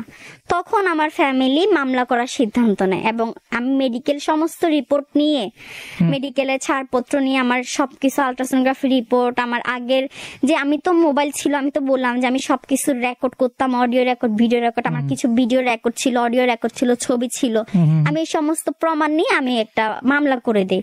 দেওয়ার পর ওর ওয়ারেন্ট বের হয়। ওয়ারেন্ট বের হওয়ার পর ওকে কোনো মতে ধরা যাচ্ছে না। লাস্ট পর্যন্ত আমার এই যে রমজান মাসের 25 রোজার সময় তাকে আমরা অ্যারেস্ট করতে পারি। তার পরীক্ষার হল থেকে সে MBA পরীক্ষা দিতে আসে, আমি ওখান থেকে যাই, ওকে অ্যারেস্ট, ওখান থেকে পুলিশ ছদ্মবেশে যে ওকে অ্যারেস্ট করে। করার পর ওকে জেলে, ও রমজানের ঈদেও জেলে ছিল এবং যা আমাকে যে ডিভোর্স দিয়ে দিছে সেটা আমি জানি না। এখন যখন এটা কোর্টে উঠছে বিষয়টা, কোর্টে যখন আমরা গেছি, তখন যখন কোর্টে জিজ্ঞেস করছে সংসার করবে কিনা, তখন ছেলে বলছে আমরা তো ডিভোর্স আগে দিয়ে দিছি। বলতেছে কখন ডিভোর্স দিছেন? বলতেছে এই যে মার্চ মাসের 13 তারিখে ডিভোর্স দিছি। এরপর জজ বলতেছে যে মার্চ মাসের 13 তারিখ আমার রিপোর্টে দেখতেছে 13 তারিখে আমি মেডিকেলে অ্যাডমিট। তখন জজ বলল যে আপনি 13 তারিখ আপনি ওকে ডিভোর্স দিছেন, অথচ আপনার বউ ছিল অ্যাডমিট, তাইলে আপনার কত রকম জঘন্য মানুষ, আপনি মেডিকেল আপনার বউকে দেখতে না যায়, বউর পাশে না থেকে আপনি বউকে ডিভোর্স দিচ্ছেন, তাহলে এর থেকে তো বোঝা যাচ্ছে আপনারা মেয়েটার সাথে কি কি করছেন। আর এখানে তো সব সাক্ষ্য প্রমাণ আছে, ভিডিও, অডিও রেকর্ড সবকিছুই আছে, তো এগুলোর ভিত্তিতে আপনাকে জামিন দেওয়া যাবে না। তো তখন আর জামিন হয় না, ওর সাথে আমার ডিভোর্স হয়ে যায়। তখন ও জেলে ছিল। তখন আমি ডিভোর্স হওয়ার পর আমি প্রচুর পরিমাণ ভেঙে পড়ি, কান্না করতাম, মানে একা একা বসে থাকতাম। তখন আমি কি করতাম, আমাদের ওখানে পার্কে যাই, এরপর বিভিন্ন জায়গায় যাই, আমি একা একা বসে থাকতাম, কান্না করতাম, গান শুনতাম, একা রুমে বন্দি হয়ে থাকতাম। সবাই বলতো কি মেয়েটা মনে হয় পাগল হয়ে গেছে পুরা। এরকম একটা সিচুয়েশন আমি 1টা মাস কাটাই। তখন এই যে মে মাসের 6 তারিখে সে ছাড়া পায়। ছাড়া পাওয়ার পর মানে ওই যে আমার কাবিন ছিল 5 লাখ, ওখানে ওরা 3 লাখ টাকা দিবে, আর আমার মোবাইলটা যে ভাঙছে সেই মোবাইলের টাকাটা সব পরিশোধ করবে, মানে 3,20,000 টাকা। তো দেওয়ার পর ওখান থেকে ওরা 1 লাখ টাকা নিয়ে আসে। নিয়ে আসার পর ছেলের জামিন চাই, যে আমার ছেলের পরীক্ষা আছে, একটা পরীক্ষা 10 দিনের জন্য হলো জামিন দেন, পরীক্ষাটা দিয়ে নেই। তো এরকম একটা লিখিত দিয়ে আবেদন দিয়ে ওরা জামিন নেয়, আবার আমার 1 লাখ টাকা দেয় আমাকে। দেওয়ার পর ওইটা আমি নিয়ে ওইটা ব্যাংকে রেখে দেই। দেওয়ার পর আমি তো প্রচুর ভেঙে পড়ছি, তখন কি করব না করব, আমি মানে জীবনে অনেক অনেক কথা বলতেছে আমাকে, সবকিছু না একটা ইয়ার মধ্যে যাচ্ছি, কান্নাকাটি। এর মধ্যে আমার একদিন হঠাৎ করে আমি একটা পার্কে গিয়ে আমি কান্না করতেছিলাম, তো ওখানে একটা ফকির মহিলা আসে আমার কাছে, এসে বলে কি রে মা তুই কেন কান্না করছ? আমি ওনারে বলছি যে আমার এরকম এরকম হয়েছে বলে আমি ওনাকে জড়াই ধরে কান্না করতেছি। করার পর উনি আমাকে বলতেছে সমস্যা নাই, তোর জীবনে কয়েকদিনের মধ্যে তোর জীবনে অনেক কিছু আসবে, তোর যা হারাইছোস তার থেকে তোর 3 গুণ তোর কাছে ফিরে আসবে, এগুলা বলতেছে। আমি সে কিভাবে? বলতেছে কিভাবে না, এই কয়েকদিনের মধ্যে তোর জীবন বদলাই যাবে, তোর মতো সুখী এখানে কেউ হবে না আর, এগুলা বলতেছে। তখন আমি ওনাকে এগুলা কান্না টান্না করে ওনাকে সবকিছু বলে আমি ওনাকে 20টা টাকা দিয়ে দেই। এবং এর 4-5 দিন পরে হচ্ছে আমার লাইফে আরেকটা টুইস্ট আসে, সেটা হচ্ছে আমার বান্ধবী আমাকে একদিন বলে যে তোর কি হয়েছে না হয়েছে, আমার থেকে জানে। আমি বলছি আমার তো ডিভোর্স হয়েছে, আমার তো কোনো কিছু ভালো লাগে না, মাথা ফাটাই ফেললি, ঘুমের ওষুধ খাই, নিজেকে আঘাত করি, ঘর থেকে বেরো যাই, কান্নাকাটি করি, সারাক্ষণ কান্না করি, ঘুমের মধ্যে চিৎকার করে উঠি, সবসময় স্বপ্নে দেখতাম যে 3টা ছায়া আমাকে মেরে ফেলতেছে। অনেক হুজুর দেখাইছে, অনেক তাবিজ দিছে, কোনো কাজ হচ্ছে না। আমি মানে সবাই বলতেছে আমি হয়তো পাগল হয়ে গেছি, হুজুররাও বলতেছে হাজিরা দেখে মেয়ে হয়তো পাগল হয়ে গেছে, মেয়েরা ডাক্তারের কাছে নিয়ে যান, না হলে মেয়ে পরে সুস্থ হইতে পারবে না। এর মধ্যে আমার বান্ধবী আমাকে বলে আমার একটা ভাই আছে, কথা বলবি? আমি বলতেছি না রে বোন, আমার প্রেম ভালোবাসা বন্ধু টন্ধু এগুলো আর ভাল লাগে না, সবকিছু থেকে আমার জীবনে সবকিছু স্বাদ মিটে গেছে আমার একবারে। অবশ্য না, সব মানুষ এক না, তুই কথা বলে দেখ। কথা হতো আমার বান্ধবী জোর করে ওর ভাইয়ের নাম্বারটা আমাকে দিয়ে বলে তুই আমার ভাইকে একটা কল দিস। আমি মেয়ে, আমি কেন তোর ভাইকে কল দিতে যাব? তোর ভাইকে বলিস আমাকে কল দিতে। আমি চিন্তা করছি হয়তো যেহেতু ঝামেলার মধ্যে সমস্যায় ছিলাম, ডিপ্রেসড আছি, হয়তো একটু ভাই বন্ধু হিসেবে কথা বলবো, এরকম একটা চিন্তা ভাবনা ছিল আমার। তখন আমি তাকে বলি তোর ভাইকে বলিস আমাকে মেসেজ কল দিতে। তখন ওর ভাই আমাকে একদিন কল দেয় রাতে। ওর ভাই তখন কাজ করে, ওর ভাইয়ের বাইকের শোরুম আছে ওখানে, ওর ভাইয়ের বাইকের শোরুম আছে ঢাকায়, কাজ করে। তো আমাকে কল দিছে, দেওয়ার পর আমাকে জিজ্ঞেস করছে হ্যাঁ আপনি কেমন আছেন, ভালো আছেন, এতটুকুর মধ্যে শুধু কেমন আছেন ভালো আছেন কি খাইছেন বলে কল কেটে দিছে। এরপরে 4-5 দিন পর আবার কল দিছে, দিয়ে ভালো মন্দ জিজ্ঞেস করে আবার কল কেটে দিছে। এরপর আরেকদিন কল দিছে, দিয়ে আবার ভালো মন্দ জিজ্ঞেস করে কল কেটে দিছে। এরপর আমার আর 15-20 দিন ওই ছেলের সাথে আর কোনো কথা হয় না। তো আমি একদিন কি করছি, আমার মোবাইল থেকে যা নাম্বার ছিল আগে সব ডিলিট করে দিয়েছি, সাথে এই ছেলেটার নাম্বারটা মোবাইল থেকে ডিলিট করে দিয়েছি। আমার বান্ধবীর ভাইয়ের নাম্বারটা ডিলিট করে দিয়েছি। বিকালে আমার মোবাইল একটা কল আসে, এখন আমি বলতেছি আপনি কে, বলতেছে ভুলে গেছেন এত অল্প সময়, আমি তো বলতেছে, আমি বলতেছি তো আমি তো আপনার নাম্বারটা আজকে সকালে আমার ফোন থেকে ডিলিট করে দিছি। বলতেছে আপনাকে আমি আজকে রাতে 2টা বাজে কল দিব, আপনি কলটা রিসিভ করিন, আপনার সাথে আমার জরুরি কথা আছে। আমি আচ্ছা ঠিক আছে। তো আমি নতুন করে নাম্বারটা আবার সেভ করলাম, করার পর রাতের বেলা আমাকে উনি কল দিল, দিয়ে বলতেছে দেখেন আপনার সাথে কি হয়েছে না হয়েছে সবকিছু আমি জানি, তবে আমার একটা কথা আছে, আমি আপনার সাথে প্রেমও করবো না, রিলেশনও করবো না, আমি আপনাকে ডাইরেক্ট বিয়ে করব, আপনি রাজি আছেন কিনা বলেন। আমি বলতেছি এটা কোন ধরনের কথা, আপনি আমার ব্যাপারে কি জানেন, কি শুনেন, কি শুনছেন, কি জানছেন যে আপনি আমাকে 3 দিন কথা বলে আমাকে ডাইরেক্ট বিয়ের প্রস্তাব দিতেছেন। ও বলতেছে দেখেন ভাত রান্না করার সময় ভাত সবগুলা টিপে দেখতে হয় না যে ভাত সব সিদ্ধ হয়েছে কিনা, একটা টিপ দিলে হয়ে যায়। তো মানুষের সাথে সারা জীবন আজীবন কথা বলতে হবে এমন কোনো কথা নাই। এরপর সে আমাকে বলে যে আমি আপনাকে বিয়ে করবো, আপনি রাজি আছেন কিনা বলেন। তখন আমি একটু চিন্তায় পড়ে যাই। আর তখন কিন্তু আমার কাছে একটা বাটন ফোন ছিল, আমি তার ছবি দেখি নাই, তার সাথে ভিডিও কলে কথা বলি, তাকে দেখিও নাই, সে আমাকে দেখে নাই। এতটুকুর মধ্যে সে আমাকে বিয়ের প্রস্তাব দেয়। সে জাস্ট আমার সাথে 3 দিন ভালো মন্দ, বেশি কথা না, শুধু কি করেন না করেন খাইছেন এইসব কথা 3 দিন শুধু বলছে।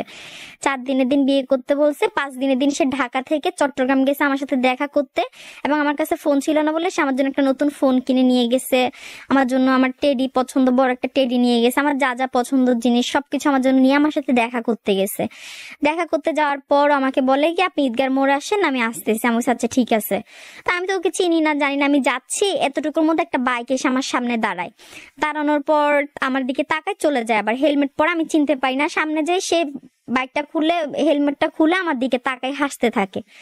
তখন আমি ওর হাসি দেখে বুঝতে পারি এই ছেলেটাই হয়তো হইতে পারে। তখন আমি তাকে কল দিই যে আপনি এটা, বলতেছে হ্যাঁ আমি এটা। তখন আমি ওনাকে বললাম আপনি তো আমাকে কোনোদিন দেখেন নাই, আপনার সাথে আমি ভিডিও কলে কথা বলিনি, আপনি আমার ছবি দেখেন নাই, এরপর আপনার সাথে আমার কোনো কথা নাই, আমি তো এখন বোরকা পরা, হিজাব পরা, মুখোশ পরা, তাইলে আপনি আমাকে পিছে থেকে দেখে কিভাবে চিনছেন। আমাকে একটা কথাই বললো, যাকে না দেখে আমি ভালোবাসছি তাকে কি আমি না দেখে চিনতে পারবো না? অবশ্যই চিনতে পারবো। এখানে তো আরো মেয়ে ছিল, আমি ওদের কাছে কেন যাই না? রাস্তাঘাটে কত মেয়ে হাঁটাচলা করতেছে, কিন্তু আমি যাকে ভালোবাসছি আমি তার কাছে গেছি, না দেখে ভালোবাসছি, আমি না দেখে চিনতে পারছি। এটাই হচ্ছে মনের মিল। তো ওই দিন ওর বাসায় নিয়ে যায়, এবং নিয়ে যাওয়ার পর ফ্যামিলির সবার সাথে, 4টা ফুফু চাচা সবার সাথে আমাকে দেখা করায়। সবাই আমাকে বলে যে না বউ ঠিক আছে, 100-তে 100। এবং পরের দিন আমরা কোর্ট ম্যারেজ করে ফেলি। কোর্ট ম্যারেজ করি, তখন শুধু আমার আম্মু জানতো, আর ওর ফ্যামিলির সবাই। বাবাকে জানান নাই কেন? হ্যাঁ, আমার ফ্যামিলি তখন, আমার বাবা ধরেন সবাই বলবে কি একটা সমস্যা হইতে না হইতে আবার নতুন করে বিয়ে করে ফেলছে। এখন আমার আম্মু জানতো, আমার আম্মাকে আমি বলছি, আমার আম্মু সবসময় সাপোর্ট করে আমাকে। আম্মু যেহেতু দেখছে কি ছেলেটা, আম্মু বলতেছে না ছেলেটা ভালো হবে, যে ছেলে তোকে না দেখে তোর জন্য এত কিছু করতেছে, তোকে এত ভালোভাবে বিহেভ করতেছে, এত তোরে ভরসা দিচ্ছে, বিশ্বাস দিচ্ছে, সেই ছেলে তোকে কোনোদিন ঠকাবে না। তো আমার আম্মুর সাপোর্টে আমি বিয়ে করতে চাই না। আমি বিয়ের আগের দিন আম্মু আমাকে বলতেছে বিয়েটা করতে, আমি বলছি না আমি বিয়ে করবো না। আমি আম্মুকে এভাবে বলছি, তোমার ইচ্ছে হলে তুমি যে বিয়ে করো, আমি কেন বিয়ে করবো? আমার বিয়ের স্বাদ মিটে গেছে। বিয়ের আগের দিন আমি আমার আম্মুর সাথে ঝগড়া করছি, কিন্তু পরের দিন আমি বিয়ে করছি, এবং আল্লাহর রহমতে আমি এখন অনেক হ্যাপি আছি। মূলত আমি আজকে এতটুকু যে আসছি, এটা হচ্ছে আমি আমার সেকেন্ড হাজবেন্ড এবং আমার আম্মুর সাপোর্টে কিন্তু আমি আজকে এই জায়গায় যে আপনাদের সামনে আসি। না হলে আমার অস্তিত্ব খুঁজে পাওয়া যেত না, কারণ আমি 3-4 বার আমি আত্মহত্যা করতে গেছি, কিন্তু আল্লাহ আমাকে আত্মহত্যা থেকে বাঁচাই দিচ্ছে। হয়তো আত্মহত্যা মহাপাপ, আল্লাহ চায় না যে আমি আত্মহত্যা করি। যেমন আমার জীবনে আল্লাহ হয়তো সুখ রাখছে, যার কারণে আল্লাহ আমাকে মরতে দেন, আমার সুখটা আমাকে দেখাইছে। আমার আম্মু তখন আমার আম্মু আমাকে সাপোর্ট করছে যে তুই বিয়েটা কর। আম্মু আমাকে জোর করছে, আম্মুর জোর আমি বিয়েটা করছি, করে আল্লাহর রহমত আমি এখন অনেক সুখে আছি। আচ্ছা, তার মানে হচ্ছে আপনার ডিভোর্সের কতদিন পরে বিয়ে হলো? আমার ডিভোর্স হয়েছে তো মার্চ মাসের 13 তারিখ, আর আমার এই বিয়েটা হয়েছে মে মাসের 2 মাসের মধ্যেই আপনার বিয়ে হয়েছে। মে মাসের 28 তারিখ। ব্যাপারগুলো অনেক তাড়াহুড়া করে হয়ে গেল না? 2 মাসের মধ্যে আপনার জীবনে আবার বিয়ে হয়ে গেল। তো এই যে হাজবেন্ডটি, আপনার যে বর্তমান হাজবেন্ড, তার সাথে আপনার এখন বর্তমান সাংসারিক জীবনটা ভালো যাচ্ছে? তার সাথে সংসারিক জীবনটা আলহামদুলিল্লাহ অনেক ভালো যাচ্ছে। সে আমাকে, আমার যে আগের একটা বিয়ে হয়েছে, সে আমাকে এটা বুঝতেই দেয় না। বাহ। সে আমাকে খুব মানে ভালোভাবে বিয়ে করে, এবং আমার যদি একটু আঙুলটা কাটে, সে আমার আঙুলটা একটু কাটলে সে আমার আঙুলটা ধরে কান্নাকাটি শুরু করে, এবং আমি অসুস্থ থাকলে সে রাতের বেলা আমার চুল টেনে দেয়, হাত পা টিপে দেয়, আবার আমার ঘরের কাজে হেল্প করে, যেমন আমি পিঠা বানাইতে গেলে পারি না, আমাকে ওই কাজটাতে হেল্প করে। এরপর হচ্ছে ঘর ঝাড়ু দিয়ে দেয়, থালা বাসন দিয়ে দেয়। মানে আপনার হাজবেন্ড আপনাকে অনেক বেশি কোঅপারেট করে? অনেক বেশি, অনেক বেশি। আর সে সবসময় আমাকে একটা কথা বলে, দেখো দুনিয়াতে আমার কেউ নাই, তুমি না থাকলে আমি এতিম হয়ে যাবো, আমারে কখনো ফালাই যাবে না। এবং আমার সাথে এমন বিহেভ করে যেন তার সাথে আমার অনেক বছরের সম্পর্ক ছিল, যেন তার সাথে আমার অনেক বছরের সম্পর্ক। বাহ, চমৎকার। আপনি এদিক থেকে অনেক লাকি যে আপনি এরকম একজন মানুষকে পেয়েছেন। নরমালি কারো বিয়ে হয়ে গেলে পরবর্তীতে তার সেকেন্ড যখন বিয়ে হয় তখন এই ব্যাপারটা নিয়ে সবসময় তাকে কথা শুনতে হয়, সেই ক্ষেত্রে আপনি এরকম একজন হাজবেন্ড পেয়েছেন। এবং এই ফ্যামিলি সম্পর্কে বলেন, যে এই যে আপনার হাজবেন্ডের বাবা মা, ফ্যামিলি, এই হাজবেন্ডের বাবা মা, খালা শাশুড়ি সবাই আমাকে খুব আদর করে, এবং সবাই জানে যে আমার একটা বিয়ে হয়েছে, কিন্তু তাদের কোনো আপত্তি। কিন্তু আমার সেকেন্ড হাজবেন্ড কিন্তু আগে বিয়ে করেন, এইটি ওর প্রথম বিয়ে, কিন্তু এরপরও তারা আমাকে কোনো একটা খোঁটা দিয়ে কথা বলেন। আমার কখন আমাকে জিজ্ঞেসও করে না যে তোমার আগে কি একটা বিয়ে হয়েছিল। ওরা ভাবে যে আমি এইটা জিজ্ঞেস করলে আমি কষ্ট পাবো, এবং আমার এই হাজবেন্ডের সামনে আমাকে কেউ কিছু বলতে পারে না, বাহ, সে প্রতিবাদ করে। খুব ভালো লাগলো। বর্তমানে আপনার শারীরিক কন্ডিশন কি? বর্তমানে শারীরিক কন্ডিশন বর্তমানে হচ্ছে আমি প্রেগনেন্ট। আচ্ছা, আমি হচ্ছে কনসিভ করছি বিয়ের পর পরে, আমার প্রেগনেন্ট, আমি এখন 5 মাসের প্রেগনেন্ট। ওকে, আপনার জন্য শুভ